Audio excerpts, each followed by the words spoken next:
What up, what up, what up? How's it going, everybody? So we're doing a quick little interview with my boy Chuck, working with his awesome green tree pythons. And I'll let him explain who he is and, what his brand is. Oh, I like the TV. You fancy with that TV.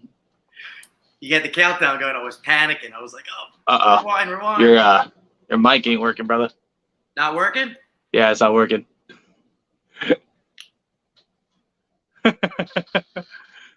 It was working a second ago. Oh, it's not working still. You might have to go to the audio and switch it back to speaker. Live feedings, what up? Bunce. Oh, what up, Bunce? How's it going? Everybody up in here. I appreciate you guys. Quick shout out while he's messing with his audio real quick. Shout out to our sponsors, Zilla Footwear, as well as Fry's Critters, for sponsoring this channel. Appreciate them very much. Their links are in the description in my link tree. Zilla Footwear also has some awesome custom unique shoes for reptile lovers, as well as people that just like frogs and vertebrates, stuff like that. They have tons of different animals, guys. Definitely check them out. Link in the description. They do ship all over the world, so don't worry about if you're all the way over here, all the way over there. You can get it just about anywhere. Free shipping over orders of $120 or more, which, I mean, I highly recommend getting two different pairs, because then you can mix and match and have a green tree python on your left and a red tail boa on your right or something like that. So definitely something to look into, guys. But let's see. Brad, how's it going? Moon, how you doing, brother? Appreciate you guys stopping in. Chuck, were you able to figure out your audio? No, it's still not working for you? Yeah, the headset may not work for you. I still can't hear you. It was working so good for a second that it's like, nope, no audio. Can you hear me now? Wow. Uh-oh. You want me to exit and come back in? That's good. I'm great. Melly, how you doing? Appreciate you guys stopping in. A little bit of technical difficulties. We were talking backstage, and then his headphones decided they didn't want to work for some reason. He might have to restart it up, so which is okay. This is his first time on YouTube, guys, so super excited to have him on. Man works with some awesome stuff. We can hear you. Oh, wait. Can you guys hear him, but not me? Oh,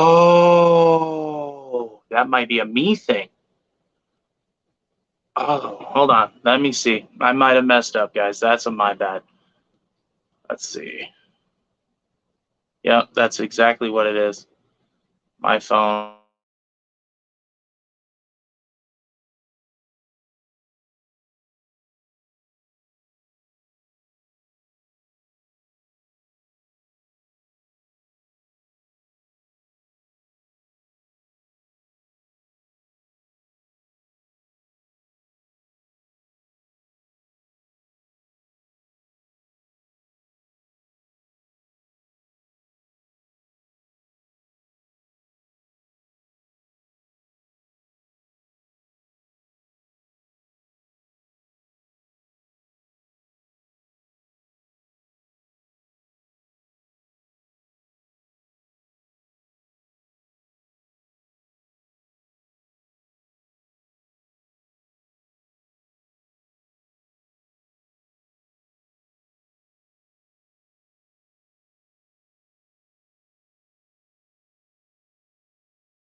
That was weird. I don't know why it's doing that. That's the first time I've had this issue. There we go. Please tell me you can hear me now. I hear you now. For some reason, it literally just messaged me when it kicked me back to the backstage and said that it's having audio issues and that it needed to reboot. That was weird. That was really weird. I've never had that happen. Well, we're good now. Yep, perfect now. We're golden now. Right. That was the weirdest thing I've ever happened. So I apologize for the inconvenience. That was weird. But anyways, I'll let you introduce yourself, brother. My name's Chuck. From Chill Chondros. I keep mainly all chondros. I got one carpet python upstairs. I'll show you her later. This is my daughter, Macy. Macy, say hi to all my friends. Hi. We're on an interview about the snakes. What's our snake's name? The big one downstairs. Deep Blue. Deep Blue. Okay. Well, listen. Are you gonna go to bed? But I want to sit with you. Okay, you can sit with me for a little bit. Chuck Amico from Chill Chondros. I keep primarily green tree pythons. I started back getting into reptiles probably about 3.5 years ago, and Daddy? Yes. I have to go get something. No, babe, you're gonna go to bed. Give me a kiss. But I want. Good night. Good night, Macy. Bye bye. I want to sit with Macy, gotta go to bed, okay? you. You're all good. I understand. Mine do the same thing right before bed. Yeah. Okay. So sorry. This is No, you're good. You're good. Don't worry. The kid friendly. You're good, brother. If you want, All right. I can mute you if you need to put her to bed real quick, and then I can talk. You're all good. Yeah. Let me do that. I'm sorry. Here, I got you. I can mute you from here, so that way I can unmute you when you come back, and you're good. There you go. Sorry, guys. This is when you do lives on the fly, you never know what's gonna happen. Hi, Emily. Hope you're doing good. What up, Emily? Brad, how's it going? Everybody, I appreciate you guys for sticking around. This man works with a lot of cool animals. He's a good friend of mine. I've been watching his breeding of green tree pythons for a while now. I actually am really excited for him to actually produce some babies. It's not easy breeding these guys, so for him to successfully be able to do that is pretty awesome. All right, I'm back. You guys can hear me now, right? Yep, you're all good. Okay. I was gonna mess with you.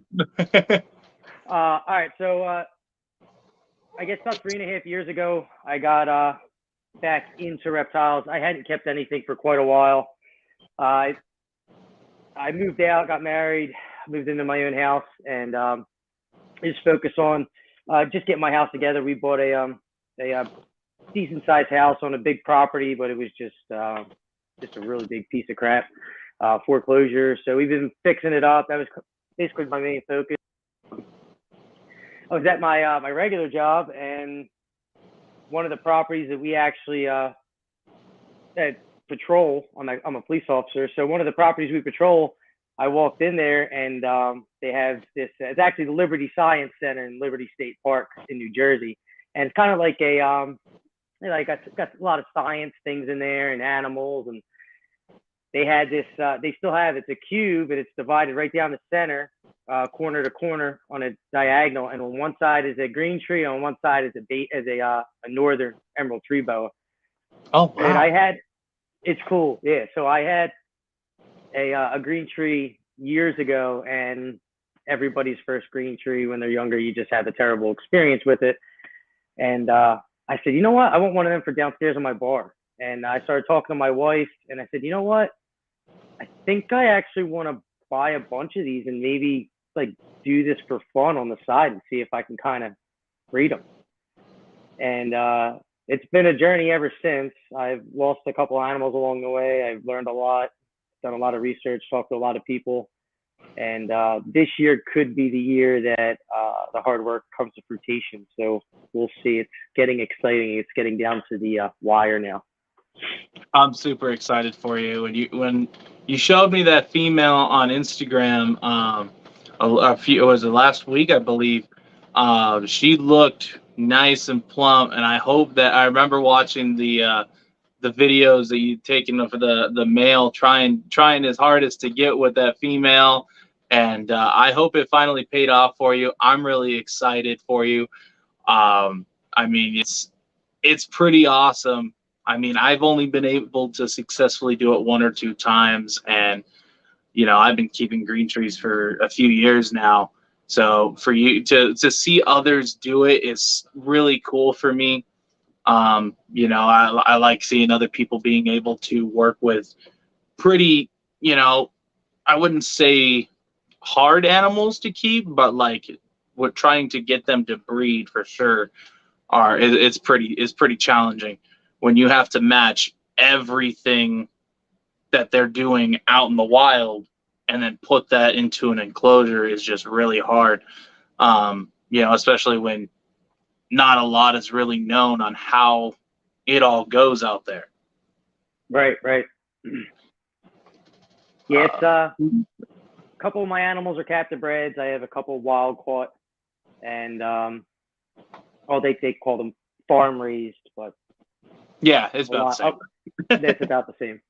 And it's a challenge in itself actually keeping the farm raised animals or the animals that are imports, because people usually they'll go to a show and they'll see a green tree python for $500, but you're going to end up paying full price for that animal if you treat it correctly. Either you're going to lose that animal, or see what I do with my imports is I was in contact with a vet to the point where when I needed a prescription, because I treat with Panicure.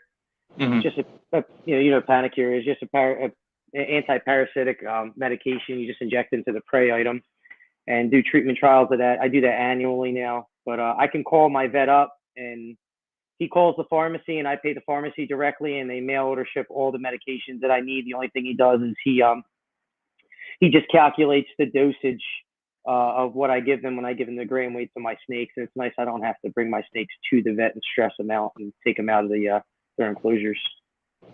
Right on. Yeah, and that's something that I always recommend when people want to get into keeping exotics, is to find, before you really get into the really hard to keep, the imports and stuff like that, or the least common exotics, you want to find a good exotic vet. You want to find one that knows what they're doing, as well as somebody that's willing to kind of show you, hey, this is if this is something to look out for, this is something that could possibly happen, things like that. And then being able to work with that vet that way is just pretty awesome. I was lucky enough to be able to do that out here in Arizona, but my vet's on the other side of Arizona, so that's what sucks. Oh, wow. And how far is that? How far of a drive is that from one end of Arizona to the other? About 5 hours?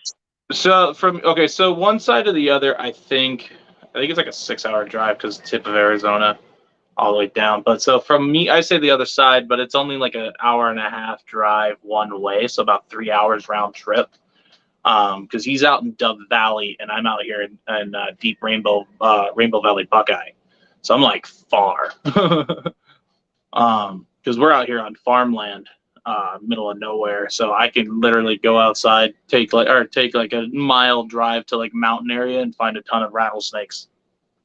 Oh, that's cool. Wait, you're in Arizona, so you have Gilas where you're at? We do have Gilas. I actually spotted one the other night. That thing was wicked quick. Before I was able to get my camera out and pick my floor, or my freaking jaw off the floor, he was already across the road, over a ditch, and like just gone into like a really thick thicket. They're cool, man. They're probably one of my favorite animals. Oh, I love Heloderma. Brad Clark, who's actually in the comments, he has Heloderma, and he has beautiful specimens. He also keeps emerald tree boas, and he has a big, beautiful female. I think he was looking for a male, or he has a male. I don't remember. Nice. Northern or basin? I'm not entirely sure. It's got really beautiful white coming through, really bold whiting coming through the back. I'm not entirely too sure. I don't know too much about the emeralds. I know how to keep them, but I don't remember their whole regions. Northern. Northern. Yeah. So let's get into some of these. Huge cost difference between the northerns and the basins. What is the difference between the northern and the? God, I guess if you get like an imported northern, I think you could pay like around $400 or $500. It might even be cheaper than that. But basins are only captive born and bred, and they're I think you're right around like the lowest ones I've seen are right around $7,500, $8,000. They're That's expensive. insane. They are Probably worth it though. I'm sure it's worth it, they're especially cool. if you're gonna try to really like invest into breeding. Then I believe that would be worth it. I believe it Um, has to do with exportation out of the country. They can't export them anymore. Like back yeah, in the that day, sounds they about were right. cheap and then they stopped them. But they're big. They're real life dragons. They get like 7.5 feet long. Wow, I'm pretty sure they're huge, those snakes, and they got that's the awesome. longest teeth out of any non-venomous snake. Right? They have the longest I teeth think out of any. yeah, they've got some pretty long teeth. I've seen. It was funny. It was a video I just shared on Facebook earlier. It's somebody or he's like somebody oh, animals are cute when they yawn, and it's all emerald tree boa and it's all yawning and it looks like the freaking predator like spreading its face Yeah, open and everything, teeth all out. I just thought it was funny. yeah, they're neat. Yeah, they're cool animals for sure. So let's go back to you and your awesome animals. What you got? So what all species do you work with or plan to work with? Right now it's just green trees. I do have a wild card upstairs, which is a striped coastal carpet python female. A guy local to me was getting rid of her for really, really reasonable price. He just wanted to go to someone who knew what they were doing, was going to do something with her. You'll see her pattern is definitely more extreme striped than actual striped. And I forget the gentleman's name, but I got in touch with the originator of the tiger stripe gene, or someone that deals with tiger stripe gene snakes. And he had told me it looks like one of his animals, but obviously without paperwork, that you can't really prove it. But when you see that, I think you may have seen it on my page. It's the only carpet python on my page. Her striping is, I think I've it's seen it. unbelievable. It's neat. It's neat. And I had plans for it last year. I had 9 locks from my male green tree to her. Never got an ovulation. This year I put him in with her in January for a little while. They were cooled down, but I was working like 80 some hours a week and I wasn't really paying attention to them. I just threw them together. She's on the bottom of the rack, so I maybe peek my head in there every 4 or 5 days, or on the weekly water changes. Other than that, now she's a voracious eater, and now she wants nothing to do with food. She just went off feed and she just started laying under heat. So my thing is, it's never been done before. So this is like, I was trying to save this for later, but if my green tree, fertilizes those eggs and she lays eggs and I get carpondros, the stripe gene is a polygenic gene. Mm-hmm. So if I'm not mistaken, it's a phenotype gene. I don't know anything about that. I mostly deal with green snakes on sticks, so I know nothing about genetics. But if a polygenic gene is somewhat like a codominant gene, or if it's a phenotype gene where it passes along to the offspring, no one has ever created striped carpondros before. Ooh. Nobody even knows if it's possible. It could be. We're about to find out, I guess, huh? I don't know. See, I don't have much confidence because I really didn't put that much. I guess I didn't plan that much for this year to happen. Mm-hmm. I just threw them together after temp cycling and food cycling, all that. But she's off feed and she's seeking heat and she's laying weird. Like I just checked on her before. So when we go up in the snake room, she's still in the same position. She's just sitting odd. Like it's so weird. Like she was putting her belly kind of towards the heat because I have a perch and she was actually perched up like a green tree directly under the heat panel, and it's been like that for days since she's gone on feed. Sounds promising, man. I didn't see an ovulation, but the thing is, it could be follicular development, but I didn't see an ovulation, but I really haven't looked at her. I've been focused on the green trees and the family, and like I said, she's on the bottom. I just just feeding her, changing her water, cleaning her out. Other than that, it hasn't right, been much and ovulation's so fast. So I mean, if you're not really like eyeballing her every single day, you could easily have missed it. So I mean, I fingers crossed, bro. I'm excited to see what happens on that. That'd be cool. So back to your question, I've lost two of my males, one this year and one last year during the breeding process. Anyone who keeps green trees understands that they're not a hard snake to keep, but they're an extremely hard snake to breed as far as like health reasons. They're easily stressed out, especially when you're dealing with imports. The two that I lost were imports, both to regurgitation problems and consecutive regurgitation. So typically when you have consecutive regurgitations out of those types of snakes, it's pretty much fatal. Yeah. And I don't know the reason for the passing of either of them, to be completely honest with you.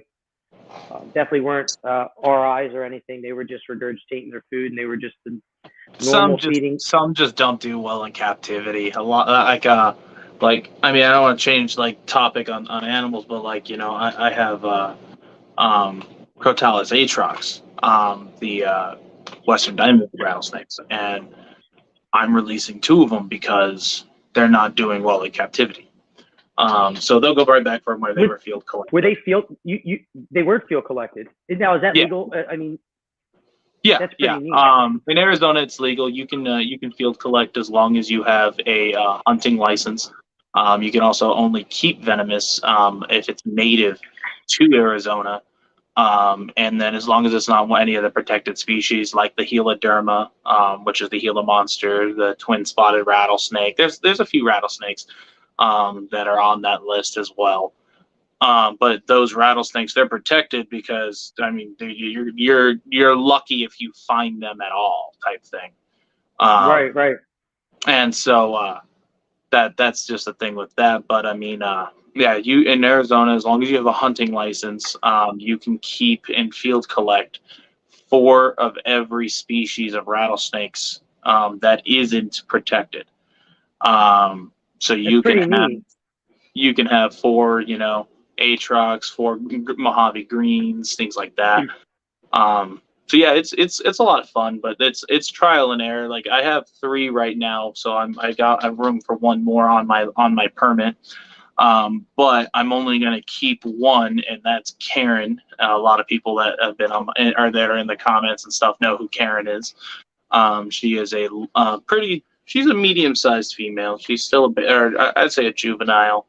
And then the 2 males that I have that didn't get names, they haven't eaten for me since I've gotten them. So before any issues occur, I'm going to relocate them, and maybe I'll just stick with Karen, and she'll be the only Atrox I have for now, at least.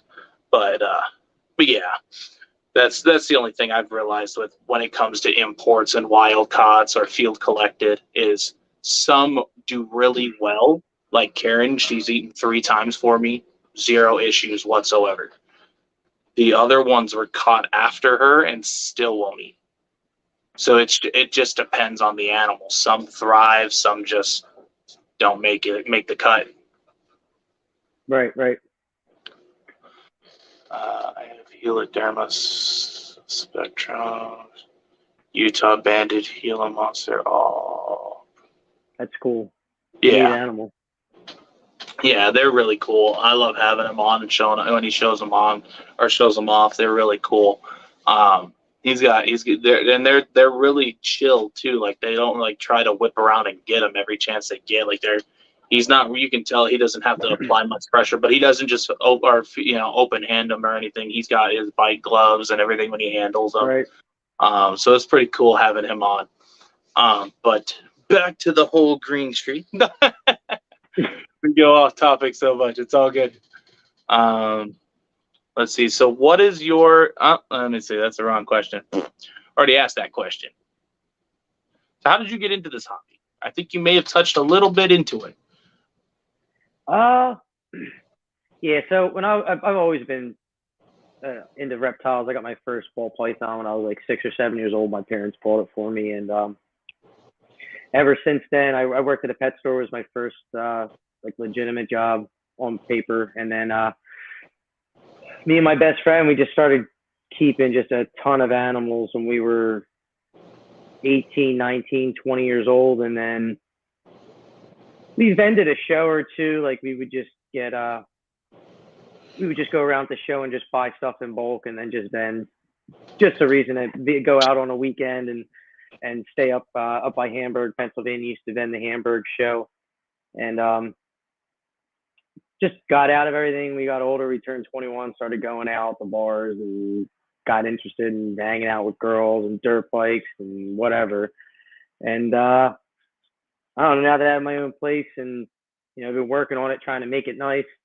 I was like, I just want something. I actually originally wanted to get a big saltwater aquarium down here, and my wife didn't want the saltwater aquarium. And then I had tossed around the idea of getting a pair of red Ackies because I really like them and I like desert animals. Red Ackies are dope.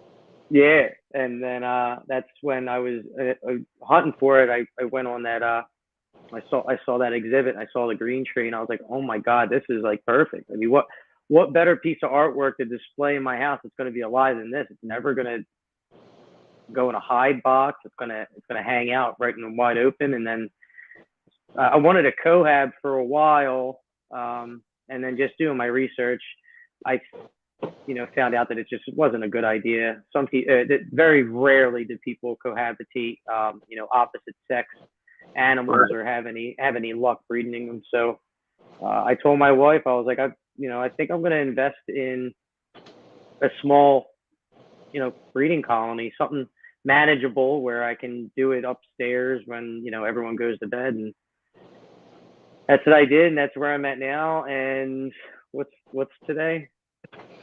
In 10 days, she should shed. And then 14 to 20 days after that, I should be getting eggs. Hopefully. I'm excited, man. Fingers crossed. I'm gonna put a countdown. I'm gonna text you after this and make sure I got my time right, dude. I'm gonna be texting you like on the dot. Is there anything yet? Like, I'm excited. August 17th is when. Yeah, August 17th I think is when. If she goes 25 days after ovulation, August 17th I should be expecting a shed, and then I'll pull perches. I'll put the heating pad on the ground. I'll throw the nest box in there, and then 14 to 20 days later, if she sticks to the script, is when hopefully I'll be expecting a clutch of eggs that could hopefully be fertilized, because the male was just sending it. So even if it's just one, that's all you need. But like 18 would be cool too. Oh, 18 would be fantastic. But like at least one, if we can get lucky enough, if they're like, you just start seeing slug after slug, we gotta keep our fingers crossed. We need that at least one to successfully pop out. He was cool for a while, and I dropped my temps lower than what most people are comfortable with. I was bottoming out right around 71, 72 degrees. But with the the research and the stuff I've looked up, they can handle it. Mm-hmm. I mean, if you talk to it's Eric Burke from Morelia Python Radio. Yep. They have a podcast, him and Owen. But I was talking to Eric, and he was saying that he's been to Australia twice, and he's seen green trees and carpets completely functional in 70-degree weather when there's raining. Wow. He said he saw a carpet hunting when it was 70 degrees out. Nice. So, I mean, the animals are... They're adapted to that. Yeah, I think people people get scared of respiratory infections when they're dropping the temperatures, but if you do it properly or you do it slow enough, I was doing 1 degree per week, every week. I dropped it down until I bottomed out in the hot spot right around 72 degrees. You have a question in the comments for you. So the eggs are going to be incubated it depends on what temperature you cook them at. So I'm going to do 87.3 in my chamber, and my egg boxes right now on my Govee thermometers are reading right about 87 on the dot. And probably about 54 days is what I should expect. Some guys cook at a higher temp, but it seems that the lower temps gives you the animals have a longer time to soak up the yolk. They're a little bit more healthy when they come out. Better starters, better feeders. So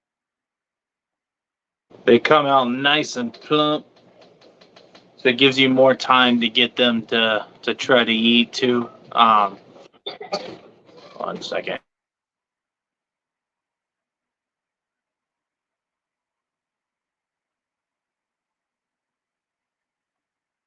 You got to go upstairs, honey. It's funny. Go in the My room. kid Go in the comes room. in and then yours comes in. Yeah. Derek's Reptiles. What's up, big dog? How's it going? I'm trying to be nice, and under my breath, I'm like, I'm going to rip your TV off the wall if you don't get in your bed. You're all good. That's why I mute up.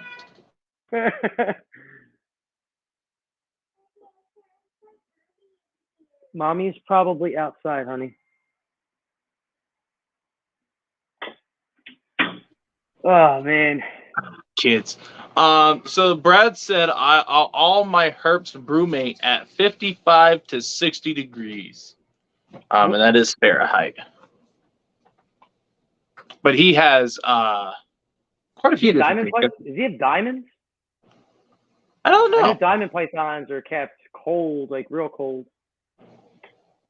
Buddy Buscemi from oh God, what's the Chi Beekeeper Radio podcast? Him and Bill Stiegel do it. Buddy Buscemi keeps his diamonds cold. They're Emily Schultz says, savages. interesting. Thanks for sharing. The time from shed to egg laying seems too fast. So wondered. The whole thing moved. Oh, so wondered if their eggs incubated longer. So from ovulation to shed is typically 25 days, and then pre-lay shed to lay is typically 14 to 20 days, and then incubation. Most people at the traditional incubation temps would say 52 days. It's what it says in the Greg Maxwell's book, The More Complete Conjure Keeper, I believe is what it is. I have it upstairs. But I'm going to cook it. That's right. I'm going to cook at a lower temp. A lot of guys who have been recently successful. Stuff changes all the time as people innovate, and I like the lower temp cooks. I think the snakes have more of a chance to suck up more of the yolk. I think you run into less problems. And I like how you put that too, because like that's one thing that I always tell everybody is there's not one right way to do something, so there's always new things to learn. That's why I like doing these interviews. We normally do them at Expo, so you are actually our first live interview on this channel, so I appreciate you coming. We normally do our live interviews. We do interviews, but we normally do them at expos. So this is actually our first live one. So I appreciate you being our first live. Always talking with you, and I love what you're doing over there. And I'm super stoked to see some eggs come over there. I appreciate it. I mean, when it rains, it pours. I kind of hope that the carpet python don't go this year, because then I'm gonna have two clutches. I want to focus on the green trees. Right. What am I gonna do with 40 snakes? Hey, I mean, you need help. But no, for sure, I'm excited. man. I don't want to get too excited, but it's hard when you put in this much effort and this much work into a really complicated species when it comes to breeding them. So when you successfully do it and you're getting down to the wire, it's so hard not to be excited. Everybody says don't count your chickens before they hatch, but when you're working with this type of species and you're waiting for your first set of eggs, it's hard not to be excited. So I mean, dude, I'm excited for you. I can't wait to see what happens. I'm hoping for good news when they drop them eggs. But stay excited, Chuck. Yeah, see everybody in the chat. I'm trying to, Brad. I'm trying to. I'm excited. I'm excited about keeping them. I'm excited that I still am a new keeper. I think still being 3.5 years with basically exclusively keeping green trees. I feel like I'm still a rookie keeper.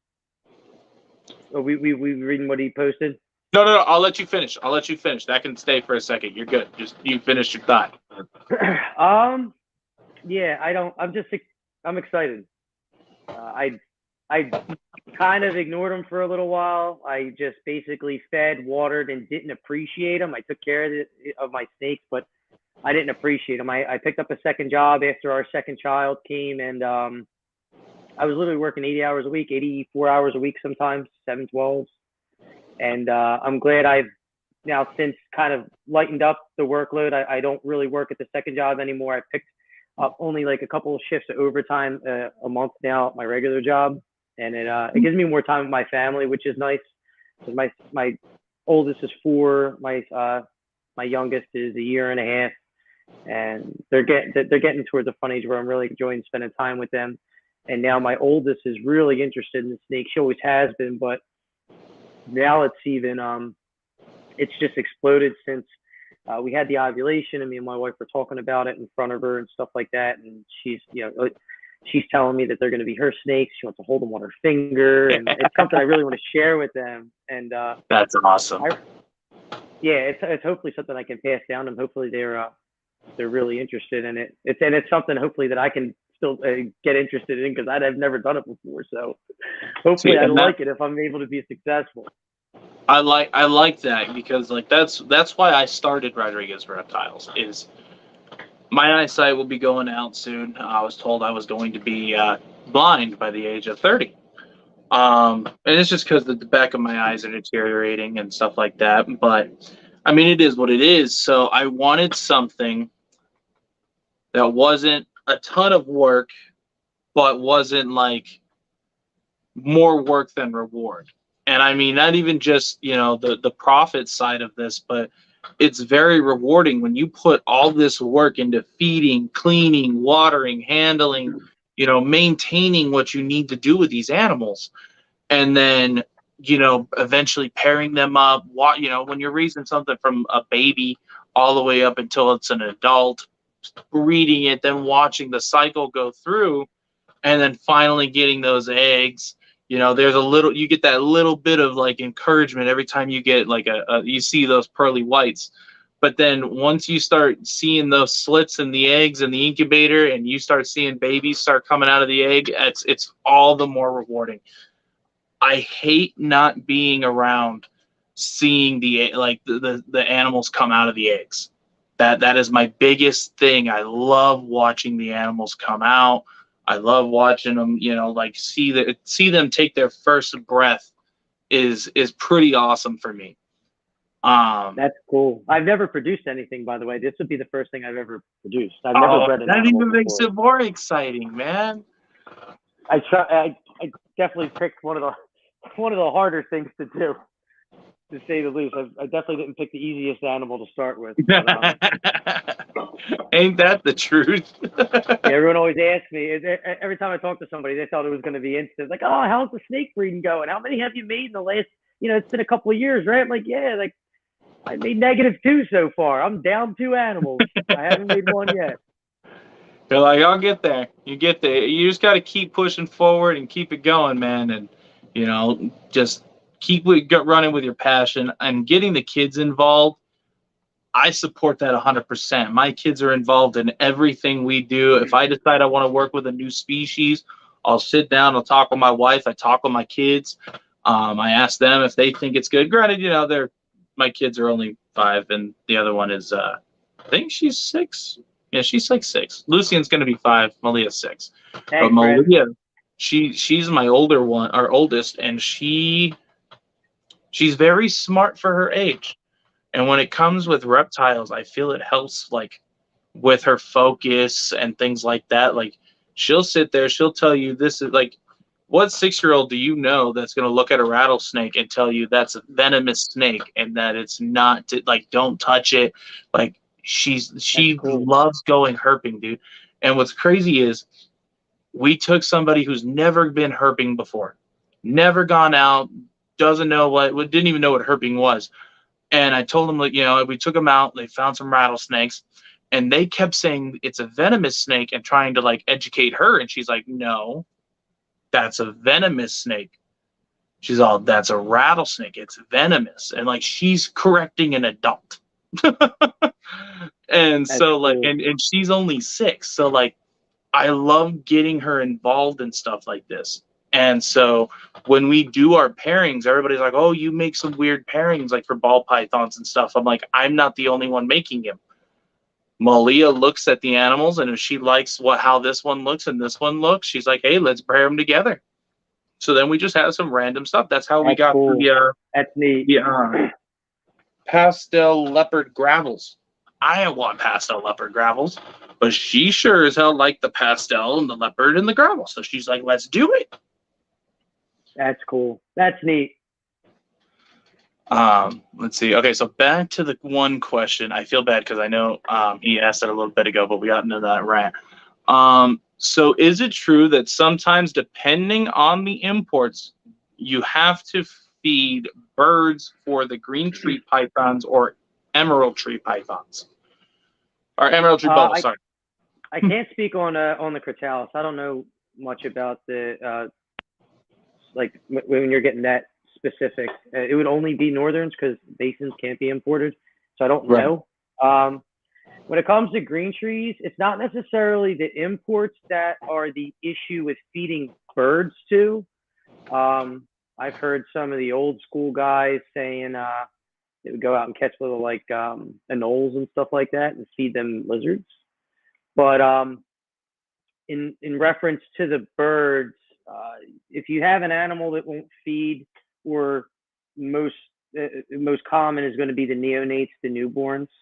What guys will do is they'll initially go to chick down. They'll take chick down feathers, put them in a deli cup, swirl the pinky or the pinky head or mouth tail around in it, and scent it with chick down. I've also heard of guys going to PetSmart and taking parakeet feathers, because parakeets are from Australia, and green trees, even though they come mainly from Papua New Guinea, are also on the Cape York, on the northern portion of Australia. And parakeets are obviously there as well, and I'm sure that they're a natural prey item. But I don't believe that birds are a primary food source for them. They don't necessarily hang at the very top portion of the canopy. They're typically only a few feet off of the ground, 8-10 feet off the ground. And then if you watch like say Dan Mullery from DM Exotics, I think it is, he just moved out of the US. He was an exporter, but a big green tree guy, and his wife Apple's from, I believe, Thailand or Papua, but he would go over to Papua to the actual breeding facilities, and he would handpick all of his animals from Papua New Guinea. And he went on excursions in the woods. If you go on DM Exotics YouTube page, and you can see like the snakes are just a few feet off the ground, etched up on a small game trail, waiting for a mouse or a rat to walk by, or a rodent. There's no groups. No, I just bring random comments up to kind of show that we're paying attention. I'm in Emily Schultz. I'm in the middle of that right now, so I think I'm not even halfway there. Once the eggs come, I'm halfway there. But it was cool seeing her go off feed. It was cool seeing her lock up. Actually, before that, then cool seeing her go off feed, and then witnessing an ovulation, not even realizing it was an ovulation, and getting all the all-stars in the chondro community to kind of verify that for me. That was pretty neat. Got me excited. And now she's an unbelievable hormonal blue with going into a shed. So she's nothing what she used to be. She used to be as green as a lime, and now she's dull as hell. And it's a hormonal blue that the females overtake when they ovulate or they're gravid. Yep. So that's another thing that's got me a little confident about it. Seeing it, I think, did you see the Instagram post I made of the comparison of before and after when she was just? It's intense. That color change is unbelievable. I'm excited, man. I'm telling you, fingers crossed. I think you hit it. I think you hit the nail on the head this time. But only time will tell. I'm most excited because I know for a fact that my temperatures were there, and I learned my lesson last year with getting 9 locks out of my potential Carpondra pairing, and then she wanted nothing to do with the male last year, is because I just did food cycling. I didn't drop any temperatures, and I think that was That's where I messed up last year, and then this year I dropped the temps, and I went pretty low with it, and I think that helps the males be a little bit more fertile.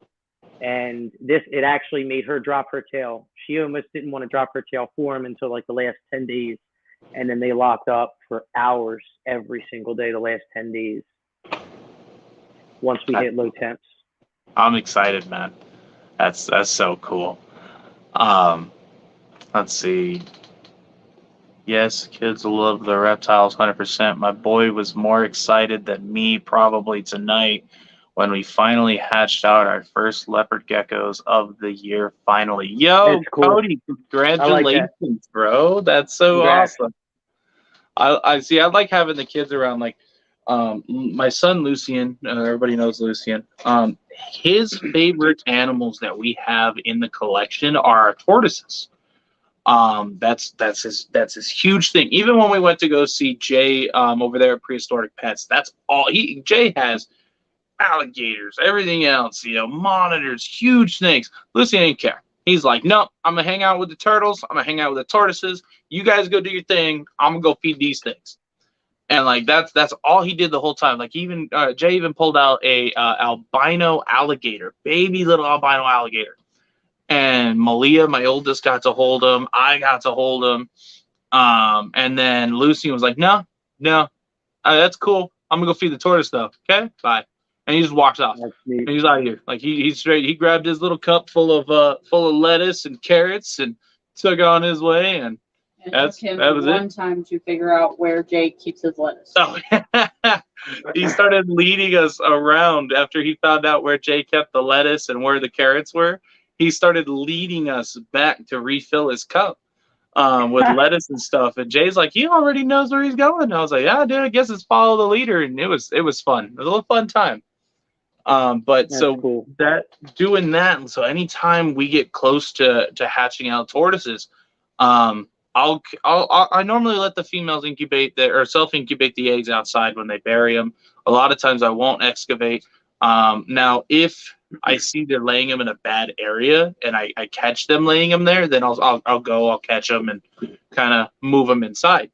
So right now I have a het albino to a het albino sulcata tortoise eggs incubating right now, and they should be due after Pomona. So you might be hatching out albino sulcatas? Oh yeah, I mean we've done it a few times before, but we may be doing it again this year. Now the only thing that sucks, cool. A lot of them were infertile, and a lot of them went bad. So we went from having like 30-something eggs to like, I think we're down to 8 or 9, one of the two. It's in the little incubator. What do they even? What do they even cost? Are they like super expensive, like an albino gator? Okay. So albino sulcatas go for as babies, $1,500. Oh, okay. Well, that's a decent price for them. I just didn't know because I know like albino gators, aren't they absolutely astronomical? Aren't they stupid money? Yeah. Oh, like, yeah, for sure. Like over 10 grand or 10 grand or something crazy. I think it's like about that. 10. I think they're about 10. I know the melanistic is the one that everybody. Yeah, they're cool. Those are cool. That is a dream animal of mine. Hey, your pet spider appears trying to eat me. A little spider. Darian, I like the pastel leopard gravel. Girls got good taste. Can you put Fry's Critters asked what weights the female chondros for breeding? That's a really interesting question because when you're dealing with chondros, the localities greatly vary the size.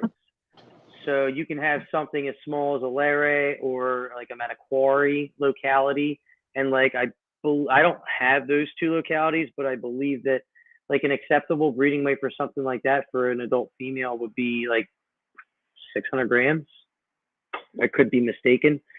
But you're talking about like, so I'm trying to describe it. It's not necessarily the size, because having an overweight female is just not what you want. There are royal species. They're not supposed to be fat. They're supposed to be a slender snake. You're supposed to have a decent amount of weight on them for breeding season, but you want them to be healthy. Like, you want your males to have enough weight to survive when they do go off feed, when the female's putting off those pheromones, that she's starting to have follicular development. But you don't want him to be so fat that he's going to be lazy and not want to cruise around the tank nonstop and bother her and court her and breed her. I think my female Aru was about 1,100 grams, probably more. But she's also over 6 feet long. Like, she's a decent sized animal. But the most important thing is age with them. So it's 4.5, 5.5 years old is typically when people want to breed their animals. Like, my one female upstairs is 4, and I didn't want to do it this year. I wanted to wait till she was about 5 years old. So next year she'll be ready to go. But she's not very large, and neither is my other female upstairs either. This one down here is just she's real big, but just still healthy. When she turns a certain way, you can kind of see a rib here and there, and that's just how the arboreal species are. They're supposed to be in trees. So, Yeah, that's so one thing I've noticed is people do get that confused, as they're used to looking at, you know, a It's not like a ball 3,000 python. gram python, and you know, they're like, oh, hey, it's supposed to be a giant cake with, you know, that slithers around, and then they look at the arboreal species, and you know, you've got that really defined line from their, I don't want to say their spine, but you know, the top ridge, because they're not supposed to be, you know, obese. But you can still, like, they're still slim, they're healthy, but a lot of people misconstrued that. They miss the, you know, being super fat to being slim. People think, oh, that's too skinny, you need it super fat, you needed this, you needed that.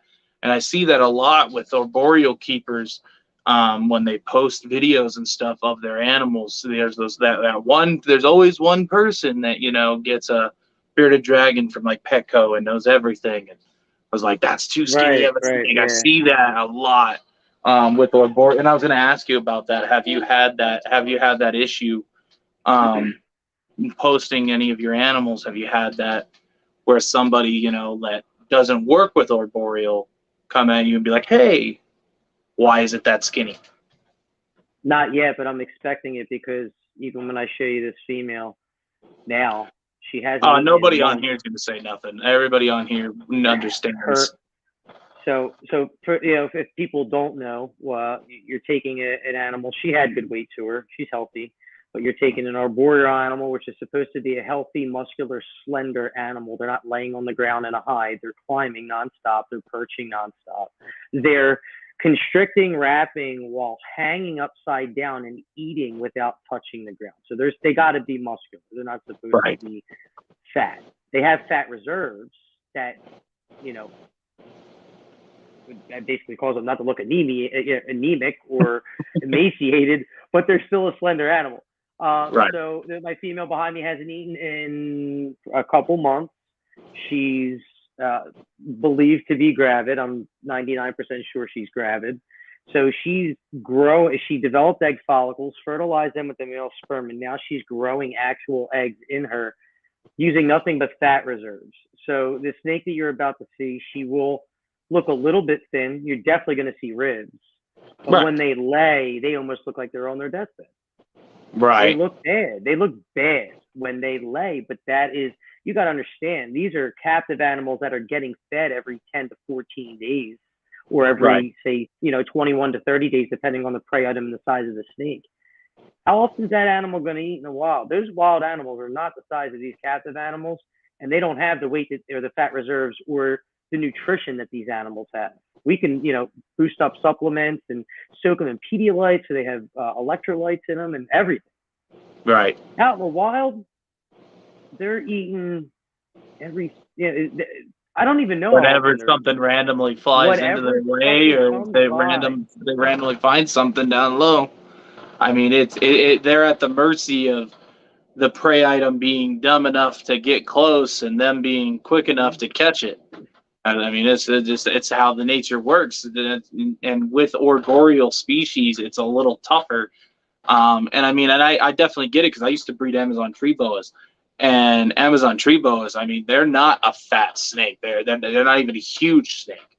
So after they have their litter, they look like they're on their deathbed because they lose so much weight because they put so much energy and so much into having them babies that, you know, they just look like depleted, deflated, everything. It's just the same as ball pythons. If you breed, you know, for the first time you breed a 1,500 gram female ball python, after she lays, you know, a decent clutch, she's gonna look deflated.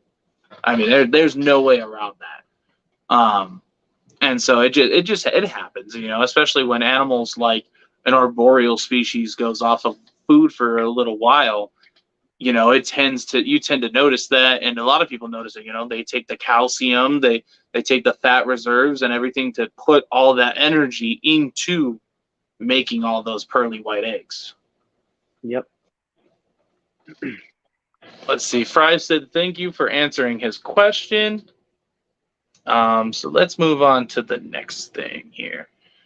So out of everything that you work with, what is your favorite species? And that doesn't even have to be anything you're working with now.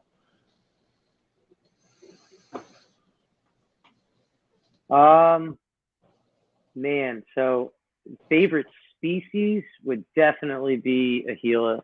If I could have had a pair of Gilas, I wouldn't have any green trees. I can tell you that right now. I know the feeling.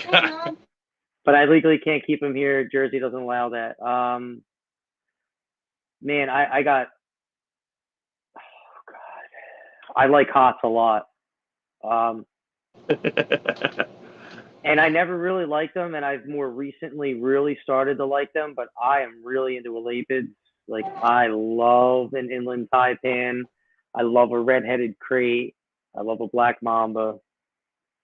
Like the shit that when you're dead in 20 minutes, that is the shit I like, and I don't know why. I think it's just a respect at how fast they are, how potent their venom is. It's just that interests me is why does that protein that comes out of that little tiny animal, why will that kill me in 20 minutes? I love it. It's awesome. I absolutely love it. The one animal that I won't mess with venomous wise is anything in the mamba species. I know my limitations being, you know, like agile. I'm not super agile anymore after what happened with that boar. You know, so like if a mamba ever got loose in a reptile room or a facility or whatever, there is no way I am outmaneuvering a mamba. Like, there's no way. Elapids are intimidating, and they're just like I always used to tell my friend, I was like, they're like venomous colubrids. Yep. They're cannibalistic, and they're venomous colubrids. All they want to do nonstop is escape. Poke, poke, poke, poke, poke. Looking where they can get poke, poke, and they're fast, and they're just so deadly. I love it. There was a video, I think I made that conscious decision after watching, I think it was Brian Barczyk's video, when they were teaching him how to rake the mamba. When you know, trying to keep it within arm's length, and it looks like you're actually raking the yard type thing. And I'm like, dude, there's no way I'm keeping up with that. Like, I don't care where I am. There's no way. That thing was gone. I remember they did a video, or I think it was one of his videos or somebody else's, where they were releasing a mamba. They relocated it into a new area, and that thing was gone in a matter of like 2 seconds. Like, they opened it, put it down, gone. And I was like, yup, there's no way I'm outrunning. Black mambas, don't black mambas get like 14 feet? Like something stupid big? I know they get really long. I think it's like 8 or 9. I'm not entirely sure if they get, I'm curious actually, as I know they get long, but I don't know exactly how long. I'm pretty sure because 14 feet. king cobras, yeah, that's fucking huge. That's 2.5 huge. 14 foot worth For a of. really fast snake, that's fucking big. 4.4. That's 14 foot worth of I'm gonna come at you I'm gonna get you, and I'm gonna keep going. That Like, is the no. longest. Like, I'll mess with So- a king cobra. I'll mess with anything like that. But mambas, they're just way too fast for me. 8.2 feet is the average, Okay, so 8 foot is but 14 is the biggest. the they biggest can they can get. That is insane. That's intense. That's big. Like, bro. I gotta give it that's to really to large. Chandler. I gotta give it to Chandler. Like, Chandler's got some balls, man. Like, Chandler's wildlife. Thank you, He Fry straight Food. Appreciate it. Thanks for opens that cage, and he's like, "Look at my mamba." I was like, "No." The biggest one is 14 foot 9 inches. 14 foot 9 inches is the biggest one on record. Yeah. Wow. 3 inches off from 15 feet. 3 inches off from 15 feet. That is insane. Yeah, I think 9 inches. That's a 12. big. That's a whole lot of I'll kill you in 20 minutes. That's a long ass snake. Hey Darian, pull out a Chandra. See, I would, but they're in the other room. I need to make enclosures in here. But I only have Bayak, and I actually want to get involved with a custom. I'll see if one of mine are coiled up.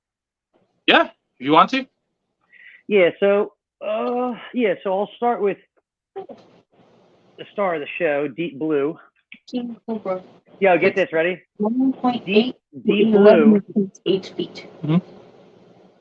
Deep Blue ovulated on shark. King covers? Oh, yeah.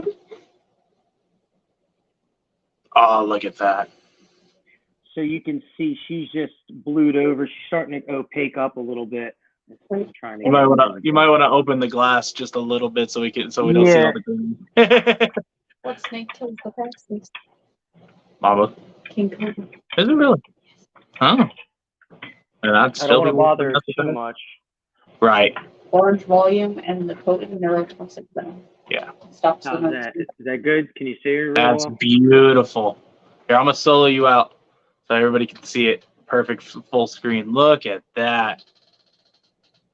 So pretty much the only thing that can take out a black mamba is an eagle. So she's getting opaque. I'm excited, bro. Baby's on the way. Should shed by the 7th, on or about the 17th. So I'll lock that up later. I put a picture in front of her. I've been doing this sign here to give her some privacy because she's in our main room. But let's head upstairs, and I will show you guys the room. Oh, there's my wife. Hi, wife.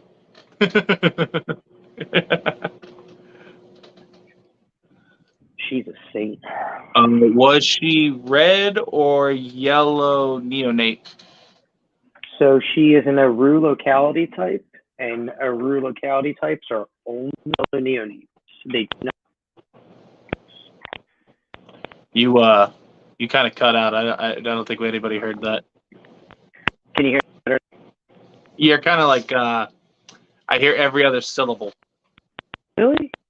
Yeah, you hear like a clicking noise. Hold on. Try this. Sounds like somebody's typing. Like when you're typing on a phone. It might just be you walking around. It might be it. Uh-oh, I think he froze.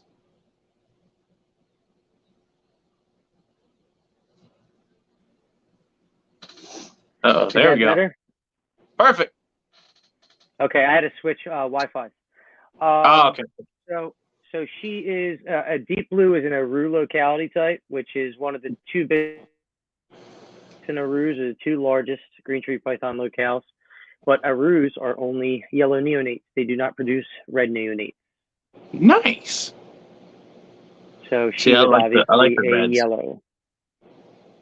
They're cool. I like. Red, I mean, they both have their perks. They do. They both throw different type of colors and whatnot. But this is my small little micro setup here. I got this male is soaking. He had some stuck shed on his nose in his one nostril, so I'm gonna soak him. I'm gonna soak him, and I'm gonna have to pick that off manually. They're all sprayed down right now, so nobody's really coiled. This male right here is the sire to the clutch that will hopefully be laid or hatching out. Look at It's that laid. color. Yeah, so he's in a root outcross, but I don't know what he's crossed with. I have my thoughts that are, and if he's crossed what I think he's crossed with, it's going to be fucking wild. It's going to be cool. That would be But, awesome. This is one of my hopeful females. She is just not losing any yellow, and she is a Biak locality type. And Guess what I would read right there. she looks like the Doppler radar. She is beautiful. There we go. I like how it looks like she has goggles. Yeah, she's cool. And then here is look at her. Look how, can you see how weird? I gotta get you guys in there. This is how she's sitting, and this is she's under heat nonstop. And let's see. You see how odd she's sitting? Acting funny. Looks uncomfortable. Yeah, that's what that's. I don't know if you're getting a reflection or if you can actually. No, you're good. She's just sitting weird, man, and it's just. I mean, you could see her flipped upside down right now. You see her belly right there. Yep. She's total. I think she's gravid. She's getting ready to ovulate. Maybe a peak follicular development. I don't know. Maybe it's not something that I've planned for, and so I don't want to say that I'm not excited or that I'm not. I just feel like I maybe didn't earn it, and it was just kind of luck. And it's I don't know. It's not something that I was super excited and planned for, and it may have just happened luckily. And I don't know how to explain it. I don't know, but I hope she's pregnant. I hope she's gravid. So this is my little proprietary design that I'm trying to figure out. So green tree python eggs are really susceptible to water drops and moisture. Can you hear me or no? No, I hear you. My son is sitting here go. yelling at me. He's like, "Hey, pay attention to me." I was like, "I am. Didn't I tell you to go to bed?" He's like, "No," and then he's like backing up, like. So green tree python eggs are really susceptible to water drops, moisture. They grow mold very easily. So mostly everyone's using the SIM method, suspended incubation method above water or moisture. So I got a heating pad going right now. I'm testing out this egg box that I just made. And basically my design or my thought behind it is everybody drills holes on the sides. There's 4 holes. Yep. The eggs will last 12 days. That's an interesting looking setup too. Their own heat. And what I did was I put it under a heating pad with 100% humidity, and I installed this. So I put paper towels on the top to stop water droplets from dripping down on my eggs when the eggs start to generate their own heat. So this is what I'm testing out now, and it seems to be working. So this is probably going to incubate my eggs. Is with that paper towel on top. Have you ever thought of using foot fungus powder? Yep. It's like for stuff for athletes. The Elmer's glue is something that I've thought about, but so the only reason I would use that is if when I do peel them apart, because I plan on using the Easy Hatch trays. Okay. What happens is where the eggs, or from listening to podcasts, the people that are actually have done this before, it seems as if where the eggs were contacted in the clump, when you peel them, that's where it would typically mold over, almost like the female laid them with some sort of a coating that would be mold inhibiting. Oh. So I am going to have a Lotrimin Elmer's glue like mixture mixed up to paint on there with a paintbrush if need be. Now I'm going to open this. I haven't opened this in a while because I'm just rocking and rolling with the Herbstat, just making sure I'm stable. But I have the one I just showed you. I have a duplicate of that tray there because I do plan on incubating with them peeled apart. But then I Yeah. also made this. This one right here is my, oh shit, I fucked up, egg box. And this box is set up so that if I don't get to the eggs in time, I can incubate them and also as a clump. So Okay. if I'm not able to separate them, I have something to fall back on. And I like that. You have a contingency plan. I like it. Ashley. Oh yeah, I got. So yeah, containers are cheap. So is perlite, and chondros are not. So I made sure I covered all my bases. And I'm running those Govies, the Bluetooth Govie thermostat receivers. I'm going to set alarms. I have alarms set for drops in temperature and drops in humidity on certain levels. The kit comes with 3 of these and a Wi-Fi receiver. And I go right on the app while I'm at work, and I can see what my incubator's running at and my specific egg boxes as well. Oh, I like that. That's what I have for. I have Inkbird though. Yeah. I heard good things about Inkbird. I think I have a Inkbird thermostat that I used to use for my quarantine setup, but now I use my VE is my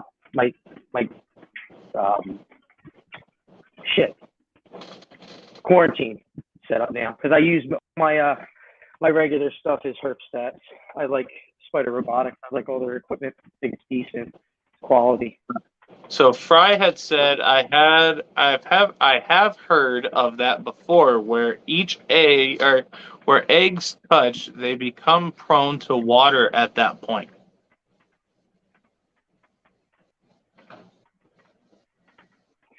Oh yeah. So yeah, I don't know if the coating, when it comes out of the cloaca, if the female coats it with something, but I heard when they peel the clump apart, which I prefer to do. I want to candle them and get the embryo on top, mark it, and throw them in the Easy Hatch trays. And that's just my preferred method that I think is going to work for me, that I feel more comfortable with. There's no like right or wrong way.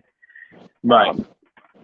Most of the guys I'm looking up to, most of the guys I speak to, and I ask for their advice, I'll be honest, they don't do it. They don't peel. They actually incubate in a clump, but it's just something that I just don't want to do.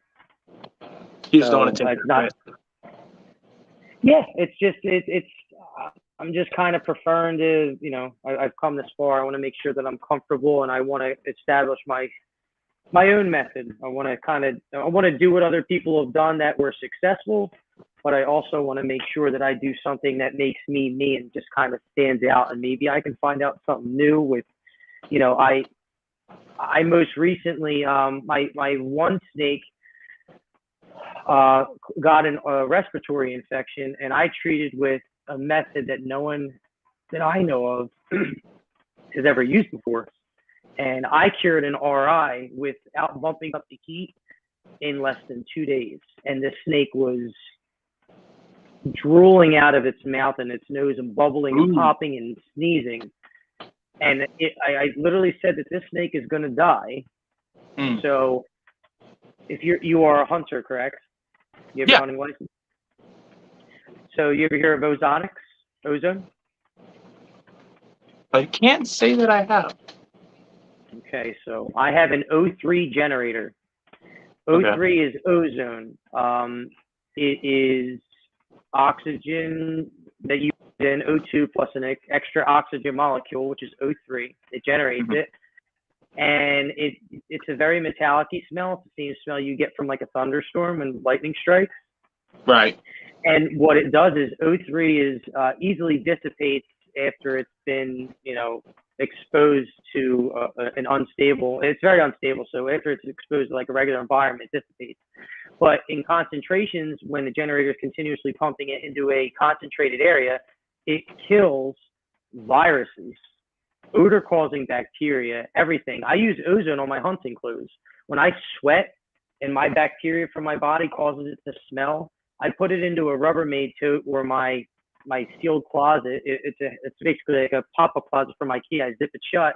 I pump ozone in there, and it just eliminates everything. It smells like a thunderstorm. Or like, remember this Spencer Gish? Remember them the globes that had the pink lightning in them, and you touched them, and it went to your fingers? Oh yeah. that metallic-y smell is what comes out of that. So I thought about it, and when my wife was working as a frontline medical worker in a rehab doing treating COVID patients, I would treat her clothes with ozone because ozone kills COVID viruses. So I looked it up and I said, why can't my snake breathe this in and kill whatever's causing this respiratory infection? And they actually use it on dogs and cats. It's actually they pump it into, I don't know if it's a mask or they pump it into the enclosure, but it kills RIs in cats and dogs. And the side effect of it is throat irritation. But I thought about it, I was like, if this snake's going to die, if Rather I than had have cancer, an irritated throat than it dying of the respiratory. I like that. That is really cool. That's really smart. bro, 2 days, 5 or 10 minute treatments absolutely annihilated it. Like when I tell you it literally looked like syrup coming out of its face. And I just couldn't understand how this snake was crashing so quickly. It was just snotty. And I treated it with an ozone generator that I treat my hummingbirds with. And it was 5 minutes the first day, I think it was 10 minutes the second day, and it was gone. Absolutely annihilated. I just put the little rubber hose right into there, and I pumped it in, and it's a high concentration machine that I have, and the snake was just completely cured. It was amazing. Who are you rattling at? Sorry, Karen's over there rattling. Oh, your rattlesnake's down? Yeah, she's over here looking at me and she's rattling at me. I was like, what? I've never heard of anybody doing it. So I've never heard of that, dude. That is super cool. Like, I'm gonna message you after this and try to find a link to what you were talking about and see if I can order that and try that, because we take in rescues from time to time. A lot of the stuff like my cyclura, my banana pectinata, and a few other animals that are here were a lot of rescues. Like I got the cyclura and the banana pectinata on the brink of death. The woman just wasn't taking care of them, and they were just super thin, dehydrated, malnourished. And so like it happens a lot where people just bring stuff to me and it has like a simple respiratory infection, and I have to, of course, bump up the heat and deal with that and stuff like that. But if that really works, I would be willing to give it a try to further you have nothing study. to lose. You have nothing to lose. It won't kill them. It'll just cause throat irritation. Yeah, I mean, I'd rather it have a sore throat than a respiratory. Yeah, so that's something that really works. I'm gonna try it. I talked it over with my wife too, and I'm like, what do I do here? I was like, I got an animal that's, money's not really the thing, but when it comes to an animal that's worth over $1,000 that I'm treating, money kind of becomes a thing. So what do I do here? Do I just use traditional methods and bump up the heat? I mean, they already stay in a sterile environment with either no substrate or paper towels or a little bit of water on the bottom. Or do I go out on a limb and do something that I theoretically think is going to work? And I did as much research as I could in this short amount of time, and I made the decision to do it, and it worked. I was shocked. It was cool. And that's pretty cool. Yeah, the machine's only $50, and it's an Amazon link. And the machine that I have it produces a lot more than some of the smaller machines out there, and it's just a rubber hose. So I just put it in one of the holes that I drilled in the enclosure, and the whole machine sits outside of it. Okay. It's cool. The only thing it does is over time it destroys rubber. It breaks it down, deteriorates it, makes it dry rot. But how many times just put the rubber out? Yeah. Well, you won't even see the effects of it. It's just long term. So, if green tree python eggs are laid in a clump, do they get easy to peel apart when close to hatching like ball python eggs? I don't know, because I've never had a clutch of green tree python eggs. However, when laid, they're more, from what I understand, they're easier to peel apart when they're first laid. As they get a little bit more hardened up, you're going to have trouble separating them, and you're not peeling them apart when they're close to hatching. You're just pipping. Once the first one pips 24 hours later, it's up to the breeder to pip the rest of them manually and cut a little L shape or V shape in. I agree with that. You know, I even if I leave a clumped together in ball pythons, if I'm gonna clump them together, I'm not peeling apart. Unless most times if I catch it after they lay, then I'll peel them apart and put them in the egg box. What's up, buddy? Wow, what's that? Yes, it's one. Artemis. Oh, okay. No lie. Awesome. Go show mom. Hmm? Go show mom. Back. High five. High five. Hey. High five.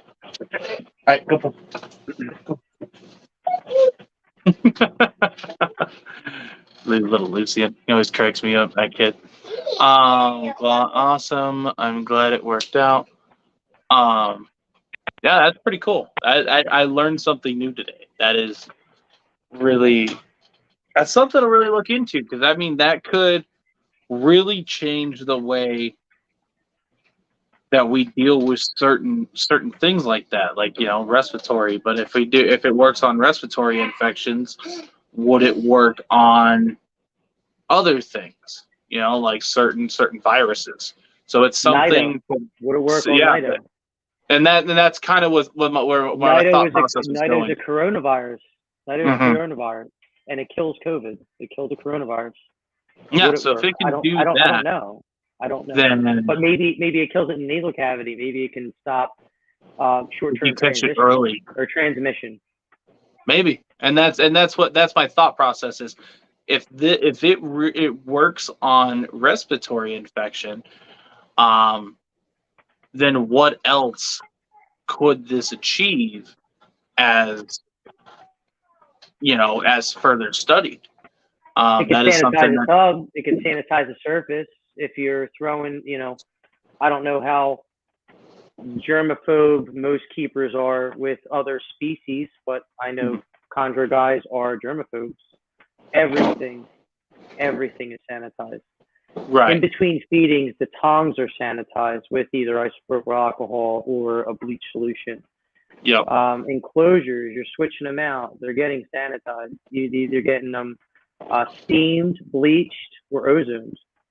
Yep. Most of the time, ozone, I'm not using it for sanitization on surfaces. I like to have I'd like to have a chemical that I can manually wipe, because just, you know, washing your hands with hot soapy water, just the vigorous movement, you know, actually rubbing it off, I think is the best, not just treating a surface with a chemical generator. You're correct on that. Huh.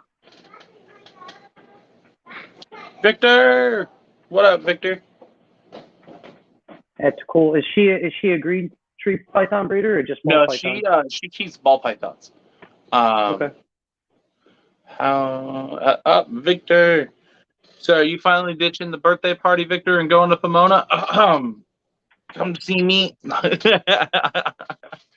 Are you vending or are you just attending? So I'm going to be attending. I'm actually going to help out JTK Reptiles over there at Pomona. I'm going to help them set up. And then I'm going to help him at the table for a little bit. I might hang out with some of the monitors, probably like walk around with some of the big monitors around his booth. I told him I might borrow his croc monitor and I'll come back later, maybe. No. That's cool. You gonna have any skin left on your back after those claws are grabbing onto you? I know, for real. For real. And see, and I work with Mangrove, so it's I don't want to say it's the same. Like the nail density is pretty like up there, about similar, but just the sheer strength and size of a croc monitor is like 3 times the size of an adult Mangrove monitor.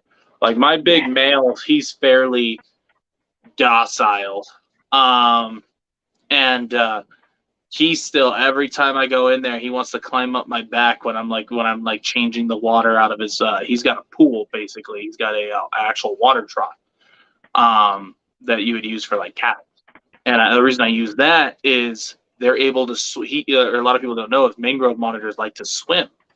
They're found off the islands out there, and so they actually have been seen diving down around 6 to 10 feet of water trying to catch fish, and they have the same salt pits in their nose as the cyclura, the rhino iguana. So they're able to actually shoot and get the salt out of their nose, and that's why a lot of people, when they keep them in tanks, they're like, "What is this substance on the glass here?" And they're always wondering what that is. And a lot of times it's just them, getting that stuff out of their nasal cavities. But yeah, no. Oh, and Argentine boas. I forgot her Argentines. Sorry. Let's see. So, what would be actually you with that species? You don't really have morphs. You have localities. What would be your favorite locality? We'll change it a little bit. Oh. So if you're talking to green tree python guys, there are not really morphs. Marshall Mendez made albino.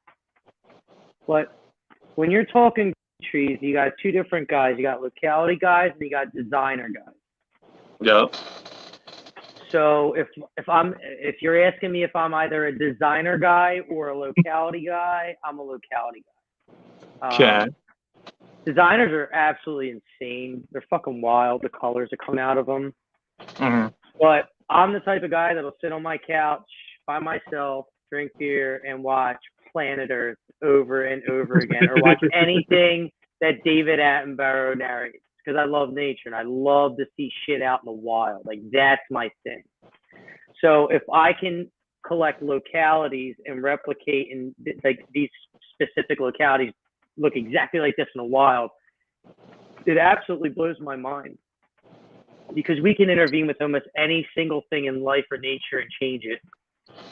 But however an animal is created naturally and how its pattern comes about, I think why does that Manokwari green tree have this sick ass neon blue dorsal with this like war paint on his face? It looks like it's straight out of Avatar. Like, why is that naturally occurring? What the fuck is blue in that environment that is making it need to have that type of camouflage? Right. They're beautiful.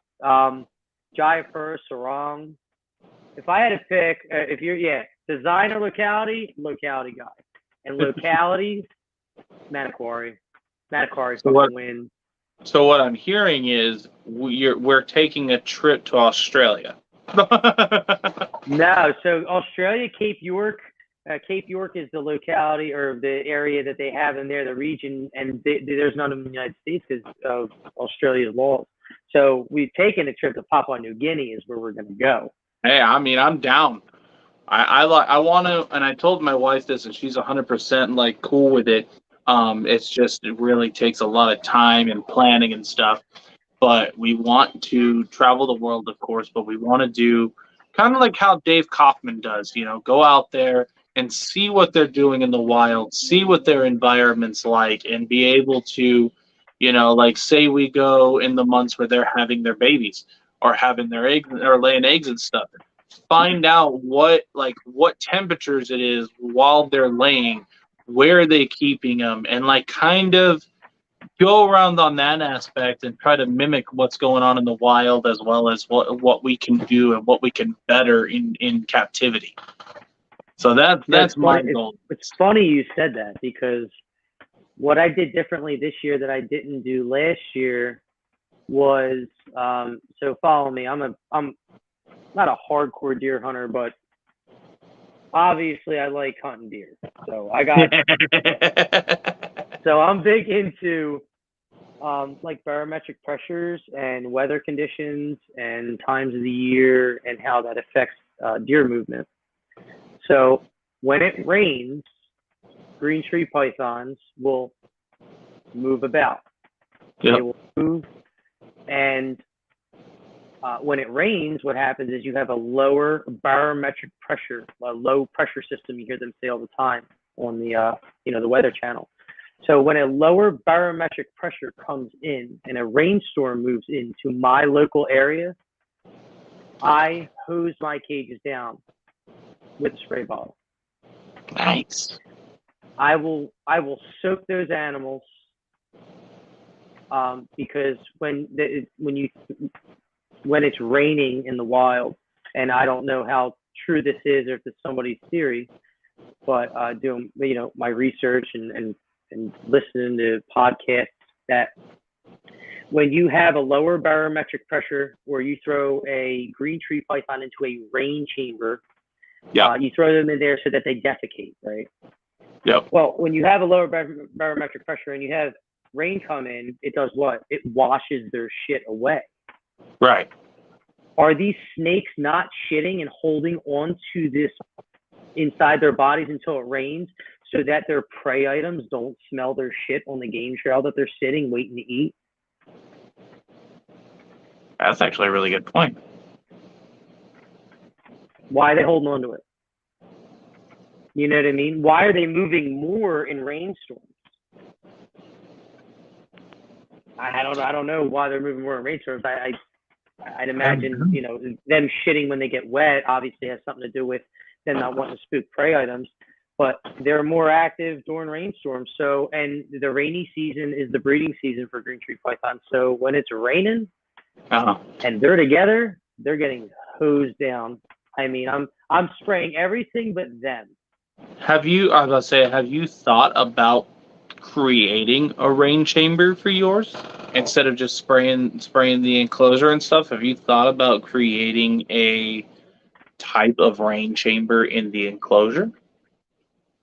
No, because I didn't want a water pan on the bottom that large. I don't want, because I try to keep a sterile environment. I just spray them down when it's opportunistic. And who's that, Justin Velez? Yo, this dude, Velez, what's up? He is the previous owner of Deep Blue. I got Deep Blue off of him. Oh, nice. And keeping my word, that man is getting a free baby because that was a part of the deal. That's awesome. So, I'm excited. Yeah, I hope that you actually produce some babies, man. That would be if I epic. produce babies. If you produce babies, that would be epic. I like hunting as well, but I've only hunted dove and quail. When you're out in California, I feel like that's the majority of what you got out there. No. Can't even shoot doves in New Jersey. They're a songbird. Are they really? Yeah, I don't know why. I don't know if this has been asked, but like MJ says, red neonate or it's been asked. I'll let him say it again, but you're late to the party, my guy. Is he asking, do I prefer red neonate or a yellow neonate, or is he asking if, like MJ said, about MJ from Exotics Cartel podcast, Trap Talk with MJ? Possibility. Yeah. So That's red neochondro or yellow neochondro. If I'm gonna pick, I don't know if I necessarily have a preference because I haven't produced a neo yet, so I don't know what I quite like, to be honest. If I was gonna buy something, it would be a red Maniquarry neo. If I had to buy a single animal, it would be a Maniquarry locality red neo all day, or a red Moena or Wamena, excuse me. Wamena, there's some pretty cool black scales and stuff like that. I'm not like super into the melanistic stuff, but now you're starting to. I want to mix localities. Like there's a designer line that was created. It's called the Glazer line, and it's actually from overseas. And somebody took just a nasty looking Biak and a nasty looking Sarong and made these unbelievable, out of control animals. I like how your buddy here, he said the same thing that he said earlier. Oh, look at that. That's I'm gonna called sell the Glazer line, and that's on Facebook. And apparently that's Fiat crossed with Sarong, and I'd very much like to make that. Now, is that sometime in my is life. that not that's not edited, right? That's an actual like No. those colors are there. Yep. Wow, Yeah. that's insane. That- I bet you that goes for a pretty penny, huh? Just some of the designers some of the designers that people are paying for, a 6-month-old animal, $10,000. What? And that's Nice. yes. Do you know who Bill Stiegel is from Phoenix Reptiles? I think so. I think I've talked to him once or twice. Have you ever heard of the snake called the Sickness or the Sickness line? Every single snake he has is named after some sort of pandemic, endemic. No, but it sounds awesome.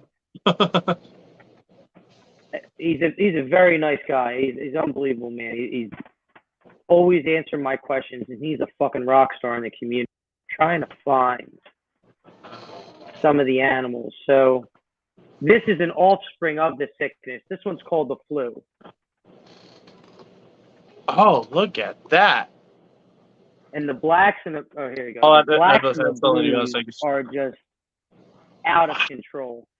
And here's another one called Contagion, also from the Sickness line. Oh, I like that. Now these are designers. These are not locality animals. But you're talking money right here. And here's Outbreak and Contagion. These are also from the same. Ooh. Now, what are my question to you? Top or bottom?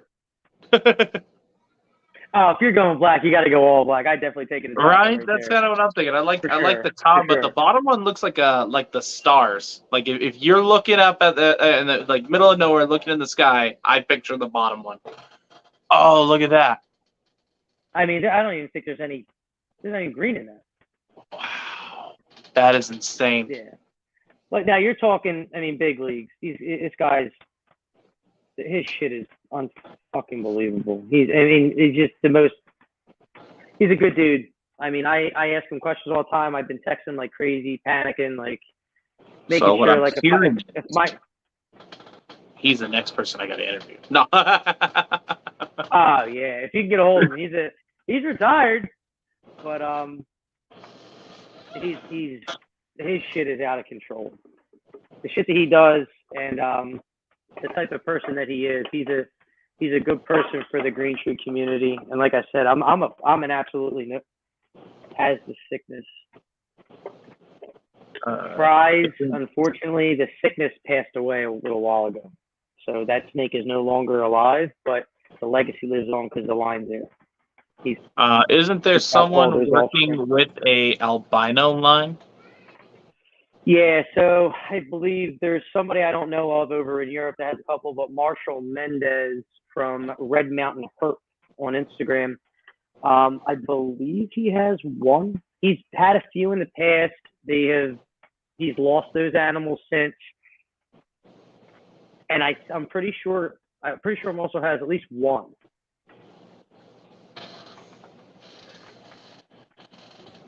Somebody said, FTL Reptiles, one of my co-hosts when I do normal lives, says Bill has the 3 nicest I have ever seen. I got to see one at a local shop. You guys can't tell, I can't read for crap.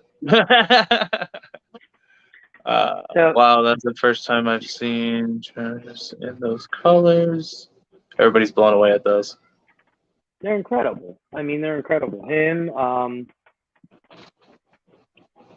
there's a bunch of people that make some wild stuff. You got some guys that throw out some blue colors, but they're all like they're designer animals. But if you're just a regular person like me and you, even if you make $100,000 a year, you're gonna find a $7,000 animal. Again, so you're buying an animal that came from one of them, because you could buy an animal that came from one of them, yeah, and buy it as a baby when it's cheaper before it goes through its autogenic color change, the OCC, and it can come out a green snake. Yeah. It Or it just could go has the other the way. genes in it. Or it could go the other way, and then you hit the lottery. Yes, absolutely. Oh. But Fornus, stuff like Fanny, Conjures are crazy. had the Coney Island localities that was fire.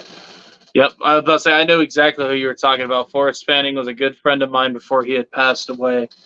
Yep, I'm there we wearing go. a shirt. Yep, Forrest was a I really talked to cool Forrest- guy. I talked to Forrest once. Forrest is a very nice guy, and they are actually Kofiau Island locality, but they are canaries. So Kofiau Island locality has yellow neos, and they don't turn green. They're just yellow adults.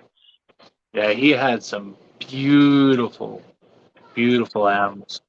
I Well, remember. he bought one from Pedro. I don't know how to say his last name. Coxenha.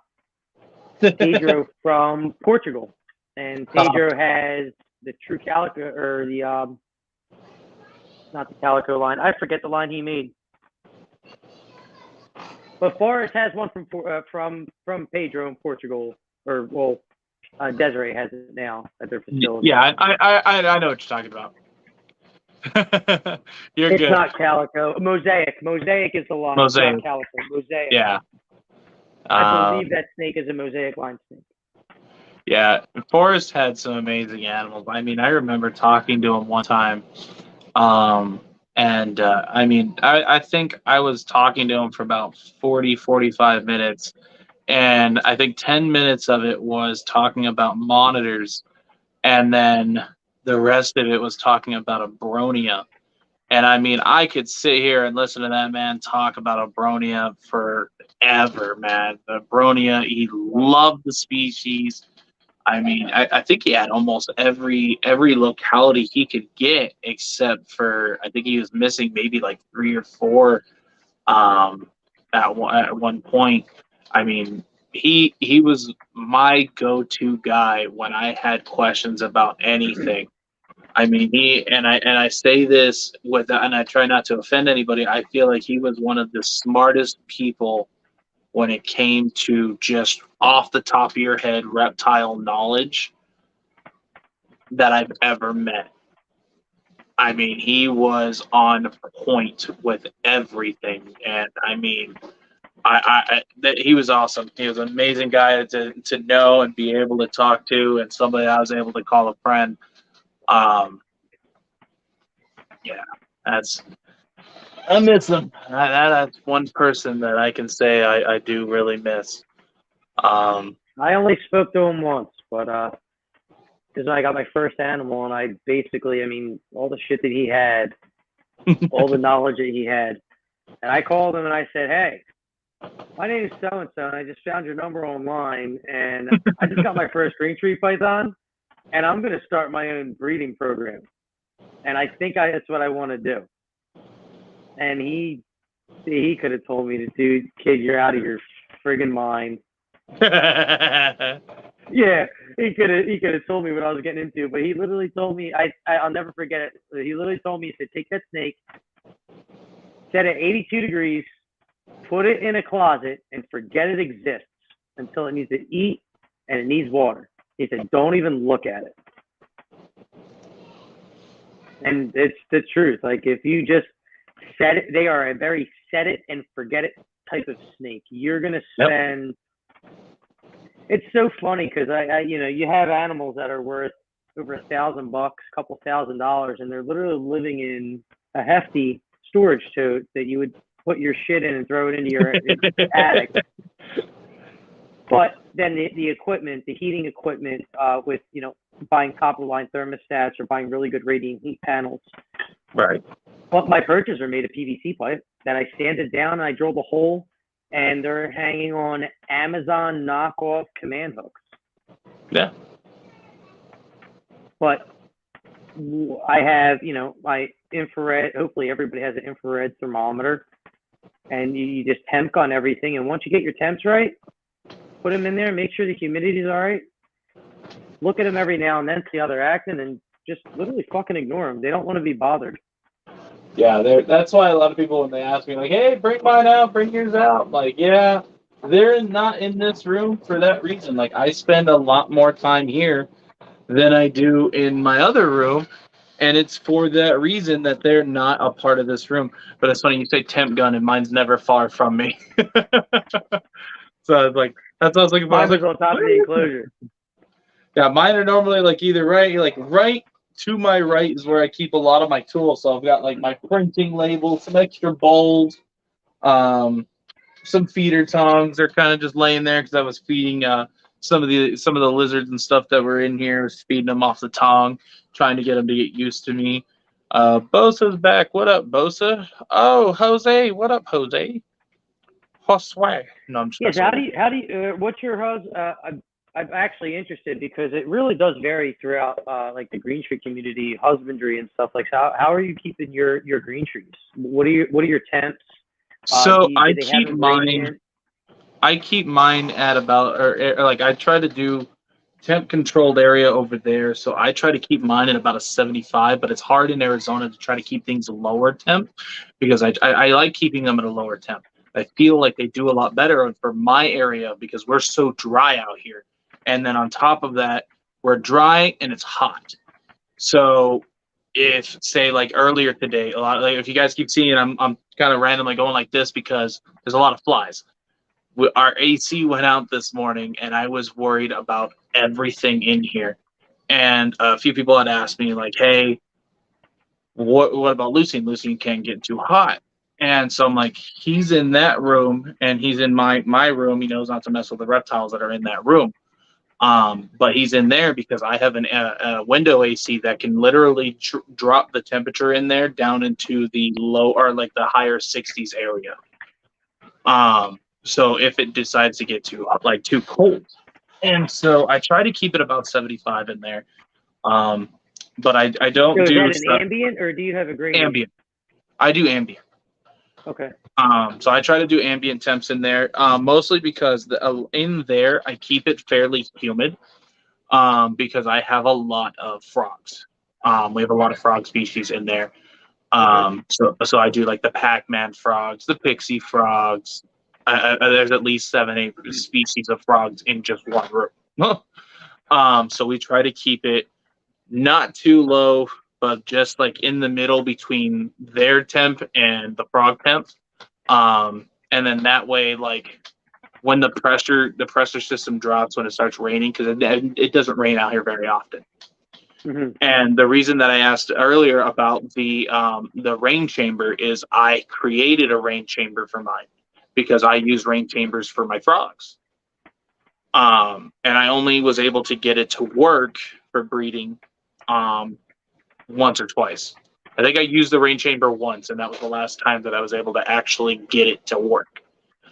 Do you have any issues with having a higher humidity in your green trees cages without misting? Yeah, and without it works. I use the heat pad to have water at the bottom to try to help with the humidity, but throw the biggest possible water bowl or kitty litter pan that you can have with the most amount of surface area. Okay. And then toss an air stone in it. Oh, really? That bubbling will greatly raise the humidity in it. I'm gonna try that because I have a lot of those because I do that with when I'm actually breeding the frogs and stuff. I'll actually when I start wanting to like bust the humidity up before I start putting everybody together, like right before a rain, you really get that humid effect. So I do that with the frogs, and I didn't think of doing that with them. That would actually be a really good idea. Now, my other question is: do you have any issues with stuck sheds ever? Yes, I do have issues with stuck shed. And it's because with the temperatures out here, we're in 110 weather. So I try to keep the house down at about 75 in the actual house, the AC. But you got to think hot outside, cold inside. There's a lot of doggy doors and stuff. So like the temperature fluctuates so much. Trying to do ambient in one room is kind of hard. at least in Arizona, because like say like that room there is protected by a guard dog, and she has her own doggy door to go through. And she doesn't mess with any of the animals. She's actually cool with when I let the tegus out in that room. She'll. It's funny. I've seen them all lay together in one big pile in like one area in the room. I think I have some pictures, but when she goes in, she lets in all that hot air from outside, so it fluctuates so much that I get like most of the stuck shit is either on the face or bits and pieces won't come off of the mid back area for the most part. So my other question to you is, and this is kind of like a placebo effect that I've had conversations with other conjure keepers before, is are your prey items for your adults, are they extra large mice? I do little smaller mice. I do try to do a few like rodents, so I don't do just one big rodent. I do two smaller rodents. Have you ever tried to feed weaned rats?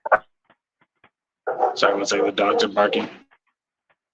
So Okay, I'm a big advocate. I'm a big advocate for prey items, and I kind of had some results switching my snakes from extra large mice, like the old breeders that are all like just burned out, and now I feed nothing but weaned rats. I know they're expensive; they're double the price of mice, but when, like I said, it could just be placebo effect, and it could be what I'm experiencing. But I always believe there's more nutrition in new life that's just off of the mother than old life that they've been just worn the fuck out.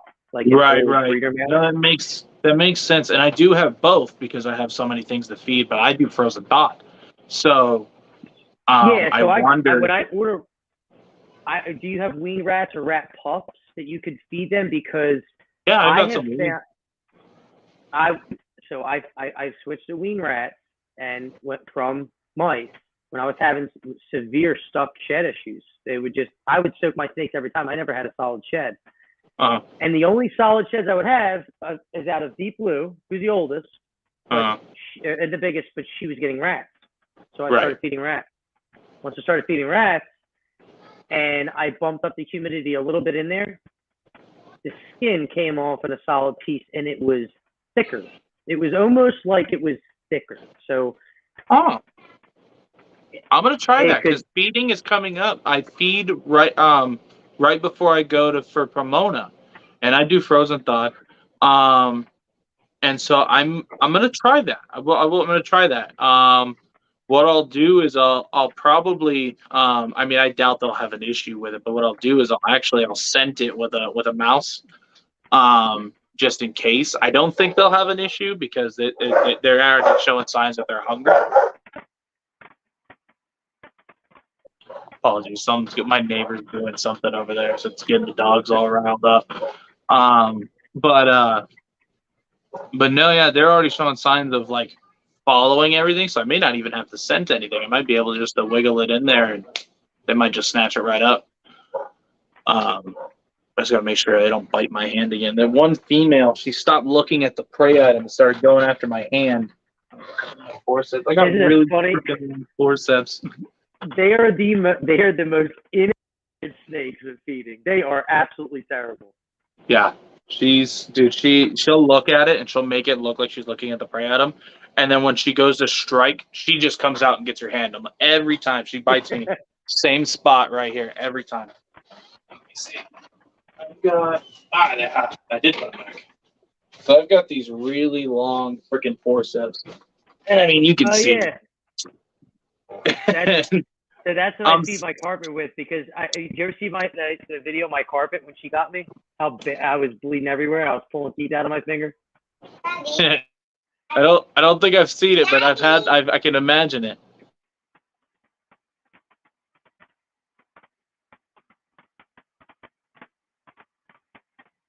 Uh-oh. You're getting yelled at. Yeah, he's all. Or my son getting yelled at by your kids? Yeah, he came in. He's all, Dad, where is my mom? I was like, I don't know. What am I, her keeper? And he was like, I'm going to go look outside. I was like, don't go look outside. Go look in the room first. Make sure she's not just chilled out in there doing something with the frogs. He We're opened the coming front up door. on 2 hours. You're You got good. any Here, more let me get to questions? I got a few of them. Let's get down to these real quick. So we already got to that. All right. If you had the chance, all the permits needed, experience, everything. If you could own one or a pair of any reptile, what would it be and why?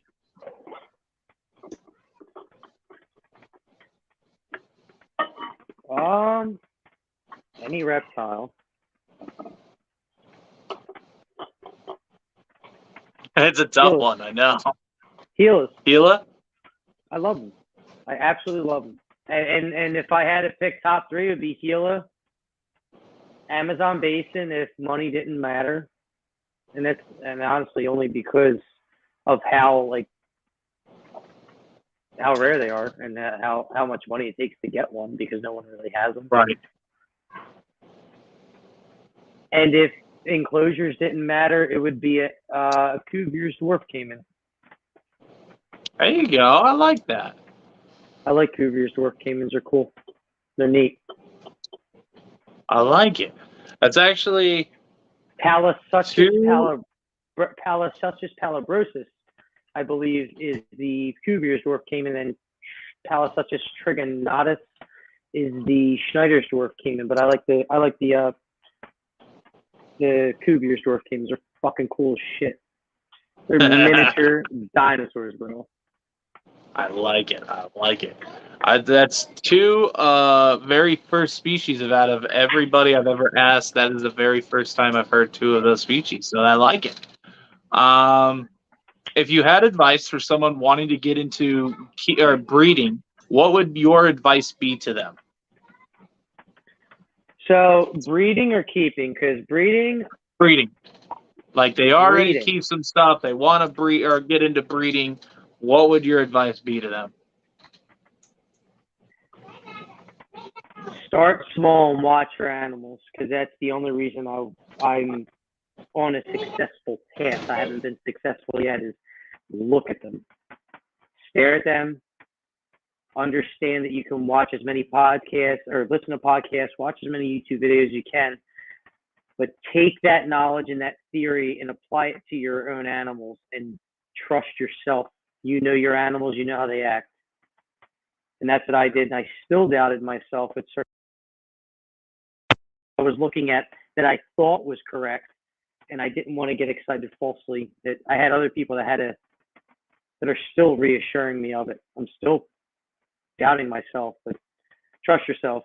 Just watch your animals, feed them, appreciate your animals, and keep them for a while before you breed them. Don't just buy an adult and breed it. Buy a baby, grow it up, understand what it needs, understand how that animal will act, and it'll be guaranteed when that animal starts exhibiting signs and signals of being gravid or ovulating or follicular development. You'll understand it a lot easier. That's my answer, because I'm going through it right now. I'm kind of feeling guilty about not growing my animals. I like it because you're not just putting in, something that wasn't, how would I put this? You're using something you're going through right now to express to somebody else that's wanting to get into this. So I like that. And that's one reason I like asking this question and this is a question I ask to every single person I interview, because it's not always the same. It's not always the same answer. Now there are some that sound similar, but I love when people use their own experience and something they're going through or have gone through and add that in there, like, hey, this is what I'm going through. This is what I'm doing. So if I give you advice, this is what I would be giving you. Like,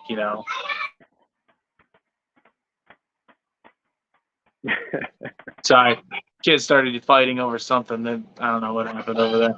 I think it's funny. He's fighting over a toy. I feel guilty, almost like it's cheating, or I got a head start from buying sub-adult or adult animals already. And I think, yeah, I guess the best advice would be buy them as babies, whatever you want to breed. Learn how to keep that animal and how to keep that animal healthy. And then once it's at breeding age, study how you need to breed it. And you're going to give that animal the fairest shot, because if you buy an adult and you try to breed it, you might not have the emotional connection you'd have to something you grew up from a baby. So you're going to do it correctly if you had that animal from a baby and grew it up, and now you're trying to make this animal a parent. You're going to make sure the safety of that animal is within the best interest, and you're not going to care about the eggs as much as keeping that animal healthy, and that'll keep that animal in the best health. And the babies will be better health because you'll take care of that animal better, and it'll be able to do what it's meant to do. I like it. I like it. Well said. I mean, that's phenomenal advice, man. And the reason I ask this is that there's a lot of people just getting into the hobby. You know, that it started keeping reptiles is starting to become more mainstream. And there's more. I swear I see a post almost every other day of somebody that just started keeping these animals, and now they're looking into wanting to breed. So I like being able to do these videos with people that have a specialty in different various reptiles, and is able to take a minute and be like, hey, this is what I've experienced with these animals. This is what I found works for me, and something that you can pass on to the next. I swear my neighbors are gonna have a flat tire or something tomorrow. No, I'm just kidding. I like those neighbors, but something you can pass on to the next generation. Because, like I said, my channel does have a lot of younger kids that watch this. And I say younger, it's more like around 12 now. But it's kids that are really interested in looking into reptiles and want to keep these animals. So I find it, really helpful having other people kind of explain, what they go through, what they've done with their animals, and it's not just one person saying it. It's kind of we're all coming together to help somebody new getting into the hobby. Right, and what's funny too is I tried to buy sub-adult animals and adult animals when I first started to get a head start, and guess what? I'm right at the exact same pace I'd be if I would have bought yearlings, which I should have done in the beginning, that were captive born and bred, and I'd have less dead animals. I got into it, I think it was a bit of a rush. I two of them have already died along the way over the last 2 or 3 years trying to breed them, and I'm still trying to figure out my animals and breed them, and I don't know who they are.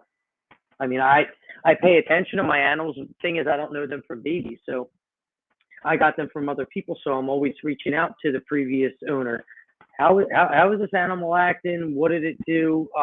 When has it ever not eaten before? When I could have just bought all babies and been pretty much exactly where I am right now, if I would have just bought yearling animals or 1.5-year-old animals, just leaving the breeder.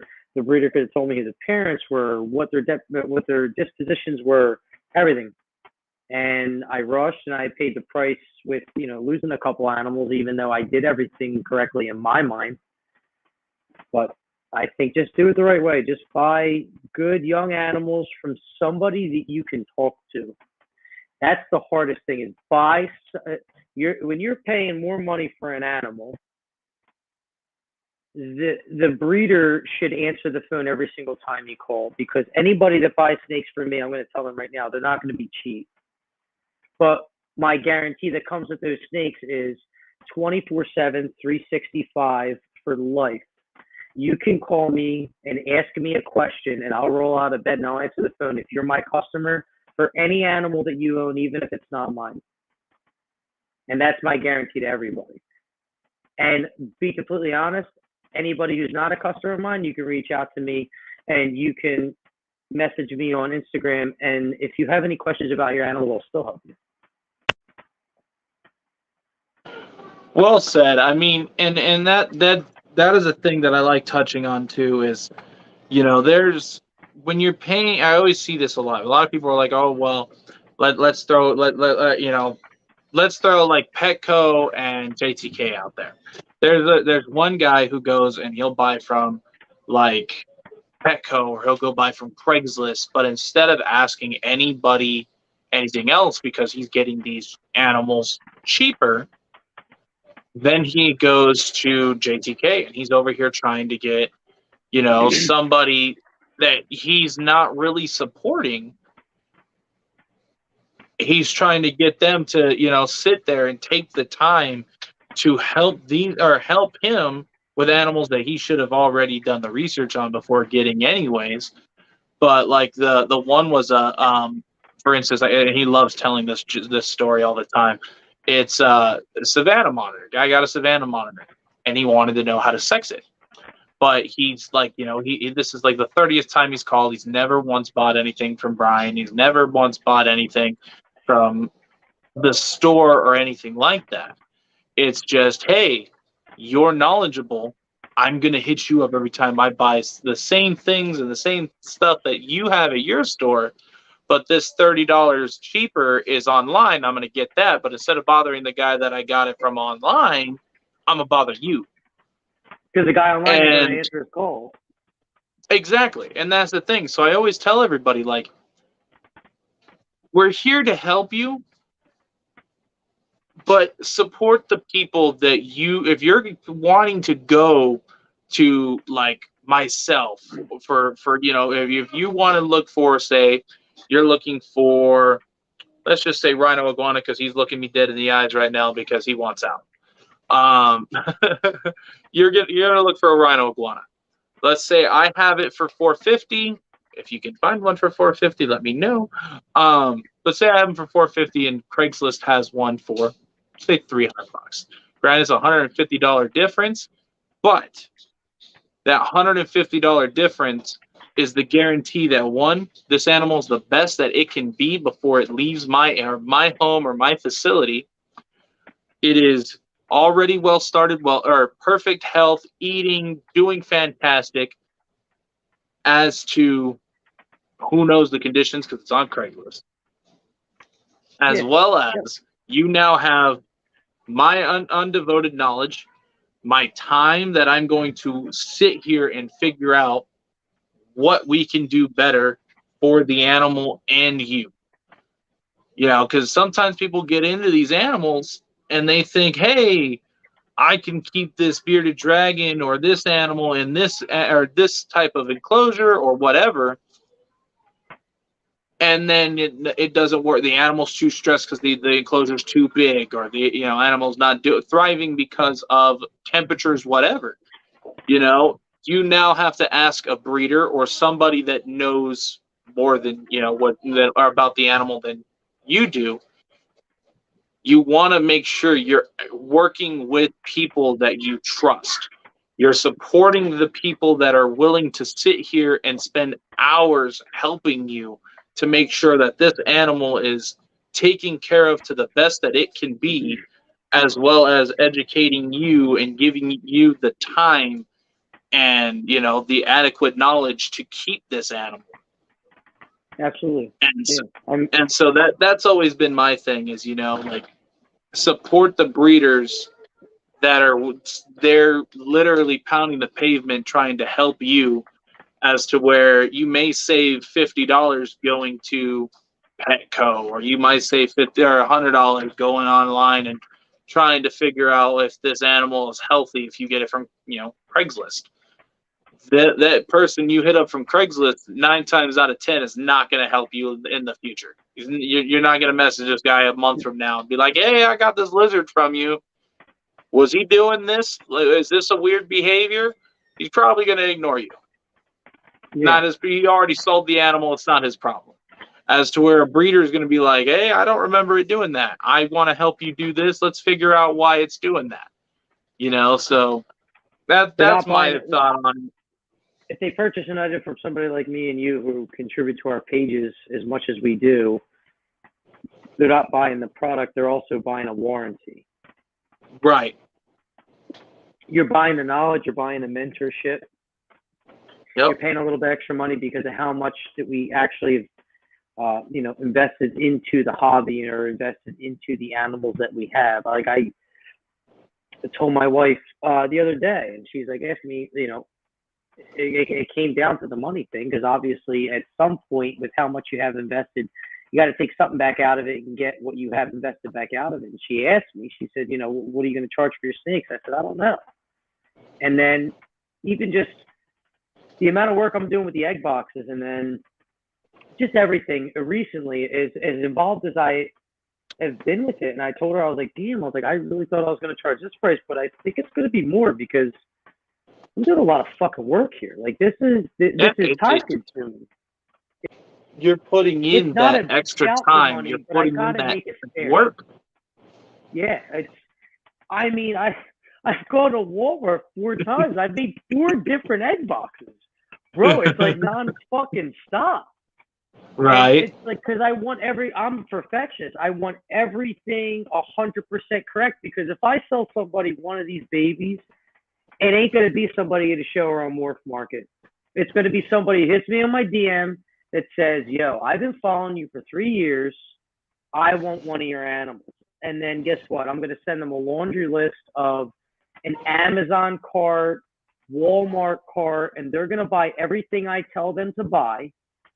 I'm going to want my customers to FaceTime me, send me pictures of how it's set up, buy this temp gun, what are the temps in this area, and I want to make them purchase all the equipment I tell them to purchase, because when they get that animal, if that animal dies because I just sold them an animal and I wanted the money, I'm the fucking asshole, right? And now something I created, I worked so hard for, is dead. But if I tell them what to buy and they're going to purchase, let's just throw out a number. Let's say they purchase an $1,800 animal, and I tell them, oh wait. I'm listening. No, I'm listening. You're good. You're good.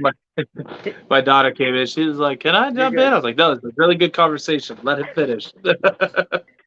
So long story short, let's just say I charge a customer $1,800, right? $1,800 for an animal, for a U.S. captive born and bred animal. And then I tell them to buy literally like $200 worth of equipment.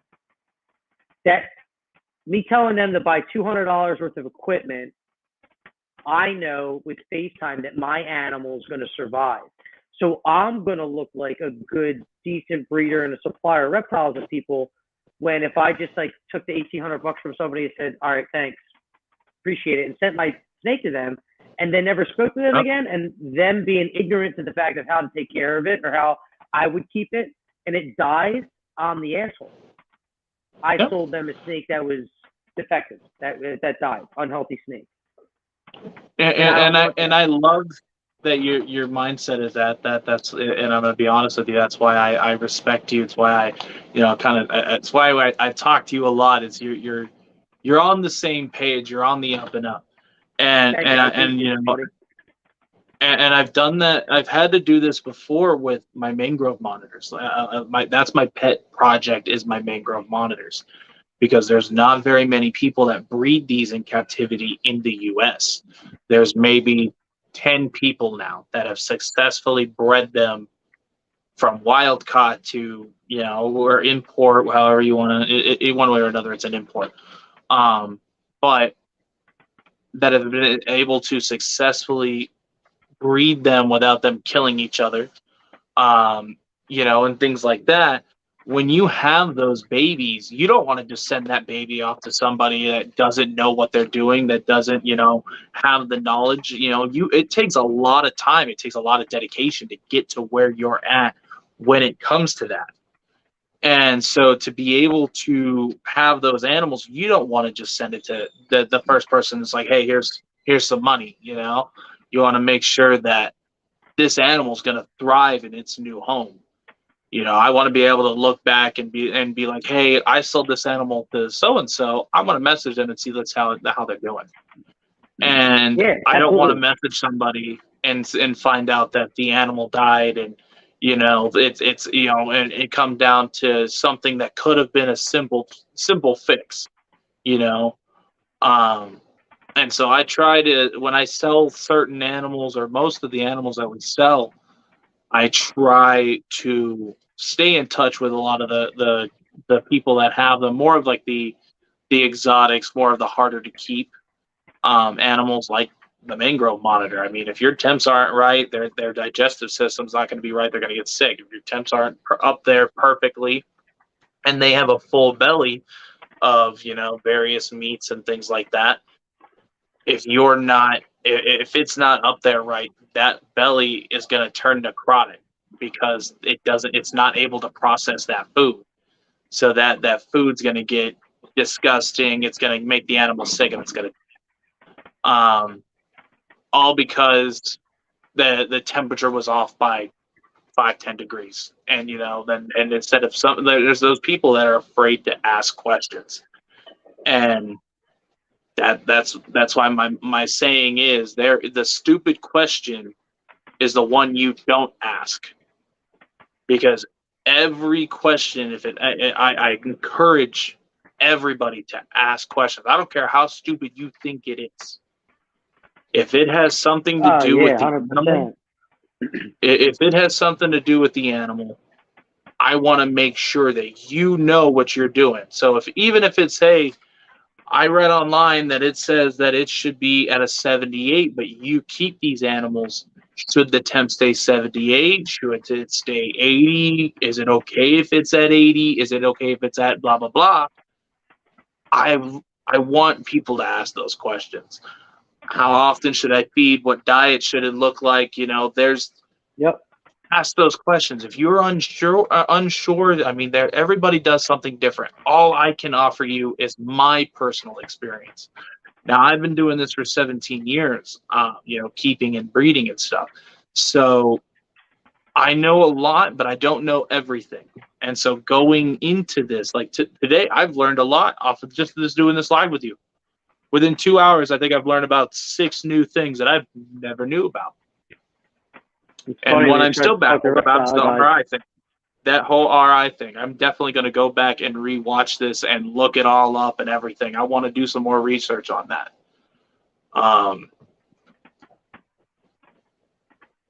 No such thing as a stupid. I don't want to say no such thing as a stupid. Because if you're going to try to have an arboreal and you're going to ask me, hey, is this 20 small little tank, you know, okay for this lizard that likes to go, you know, 4 or 5 feet in the air, then that's when you're like, never mind. I'm not going to touch that one. But so give me 2 seconds. No. I gotta go to the bathroom real quick. I gotta take a leak. I'll be back in 2 You're seconds. good. So you're good, brother. Unless you want to tie it up. Do you want to wrap it up, or you want me to go to the bathroom? We'll tie it up. We'll tie it up real quick because I know you've got things to do. I've got a few things to run around, so we'll tie it up. So how can everybody find you on your social medias? I'm on Facebook, but I really don't go on it. Instagram, it is Chilchondros. Here we go. So that's our logo. Chilchondros NJ. If you just type in Chilchondros with no spaces, you can find me. You're more than welcome to. There we go. You reach out to me, ask me any questions you guys want. I do not have a waiting list because I don't have the eggs yet. When I have babies, the babies are established. I may or may not have a waiting list because I don't know what I'm going to actually produce yet.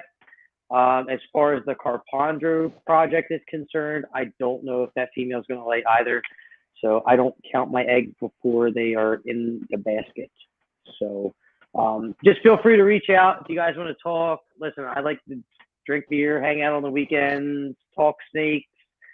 If you got lizards, I don't give a shit. If you guys just want to call me, hang out, bullshit on the phone, I'm down for it. I always making new friends. So I think that's really all I got. I'm not an expert. I've never produced animal in my life, and I'm close. I'm on the right path, but we don't even know if these eggs are going to come out viable. So pray for fertile eggs. You're good, man. Well, we're gonna find out for sure. I mean, that's all it takes. It's trial and error. And so you had error last year, and now you know that was your trial, and you changed some things up. And look, I'm sure there's things that you've looked at this year that you think, hey, I can do a little better next year, And so, like I said, and like you're doing with the egg boxes, I love what you're doing with the egg boxes. The multiple like choice, trying to mess with everything to dial it in before you even have eggs. I love it. Keep up the great work, bro. I appreciate you jumping on here and hanging out with us. I appreciate the invite. I feel anytime, man, anytime. You're always welcome here on my channel, YouTube, Instagram. I don't do anything on Facebook anyway. We have it, but I kind of just post. I feel like Facebook's more of just a post and leave it type thing. I feel that's how everybody feels about Facebook at that point. But I know personally I learned a lot from this, and I hope my viewers learned a lot from you. And I can't wait to see the end result of you posting up pictures or going live or whatever you end up doing. And I hope I see some pearly whites from you soon, man. I'm excited for you. Hopefully we'll do a live, and I'll be doing a live feeding of all the neos. That could be cool if it actually works. That would be awesome, bro. I'll be there for sure. But I appreciate you jumping on. Quick shout out to our sponsors one more time before we end this live feed. Or sorry, I was looking at the comments. Fry's Critters out there in Australia. Please check him out. He does a lot of awesome things. He's out there on YouTube, Instagram, and Facebook. Please check him out. I believe he's also doing Twitch now. It is just Fry's Critters, as well as Zilla Footwear. They do a lot of awesome things with some shoes. They are very unique shoes, double-sided print, very comfortable shoes. Check them out. They have green tree pythons. They have some boas. They have a lot of different things, frogs, tarantulas, scorpions. Anything that you're looking for is probably already on there. If you guys are interested, make sure to check the description down below. It is in my link tree. And if you see anything on there you like, or if there's anything in particular, they are taking requests. So if you have a personalized photo of your animal that you would like to put on a shoe, message them and let them know. Just let them know that we sent you guys over there, and they'll get you guys sorted out. But as always, I appreciate everybody that's in the chat, as well as my boy jumping on here and spitting some awesome knowledge, as well as showing us these beautiful animals, man. It was a great time. I appreciate it, buddy. Hopefully we do it again. Oh, for sure. When you get eggs, we're jumping on. No, they got to fit. They got to fit. We got to get babies. There you go. Appreciate it, bro. Thank you. But anytime. Well, I'll let you get to it. I appreciate everybody, and I'll catch you all on the next one. Yep. Y'all take care. Rock on.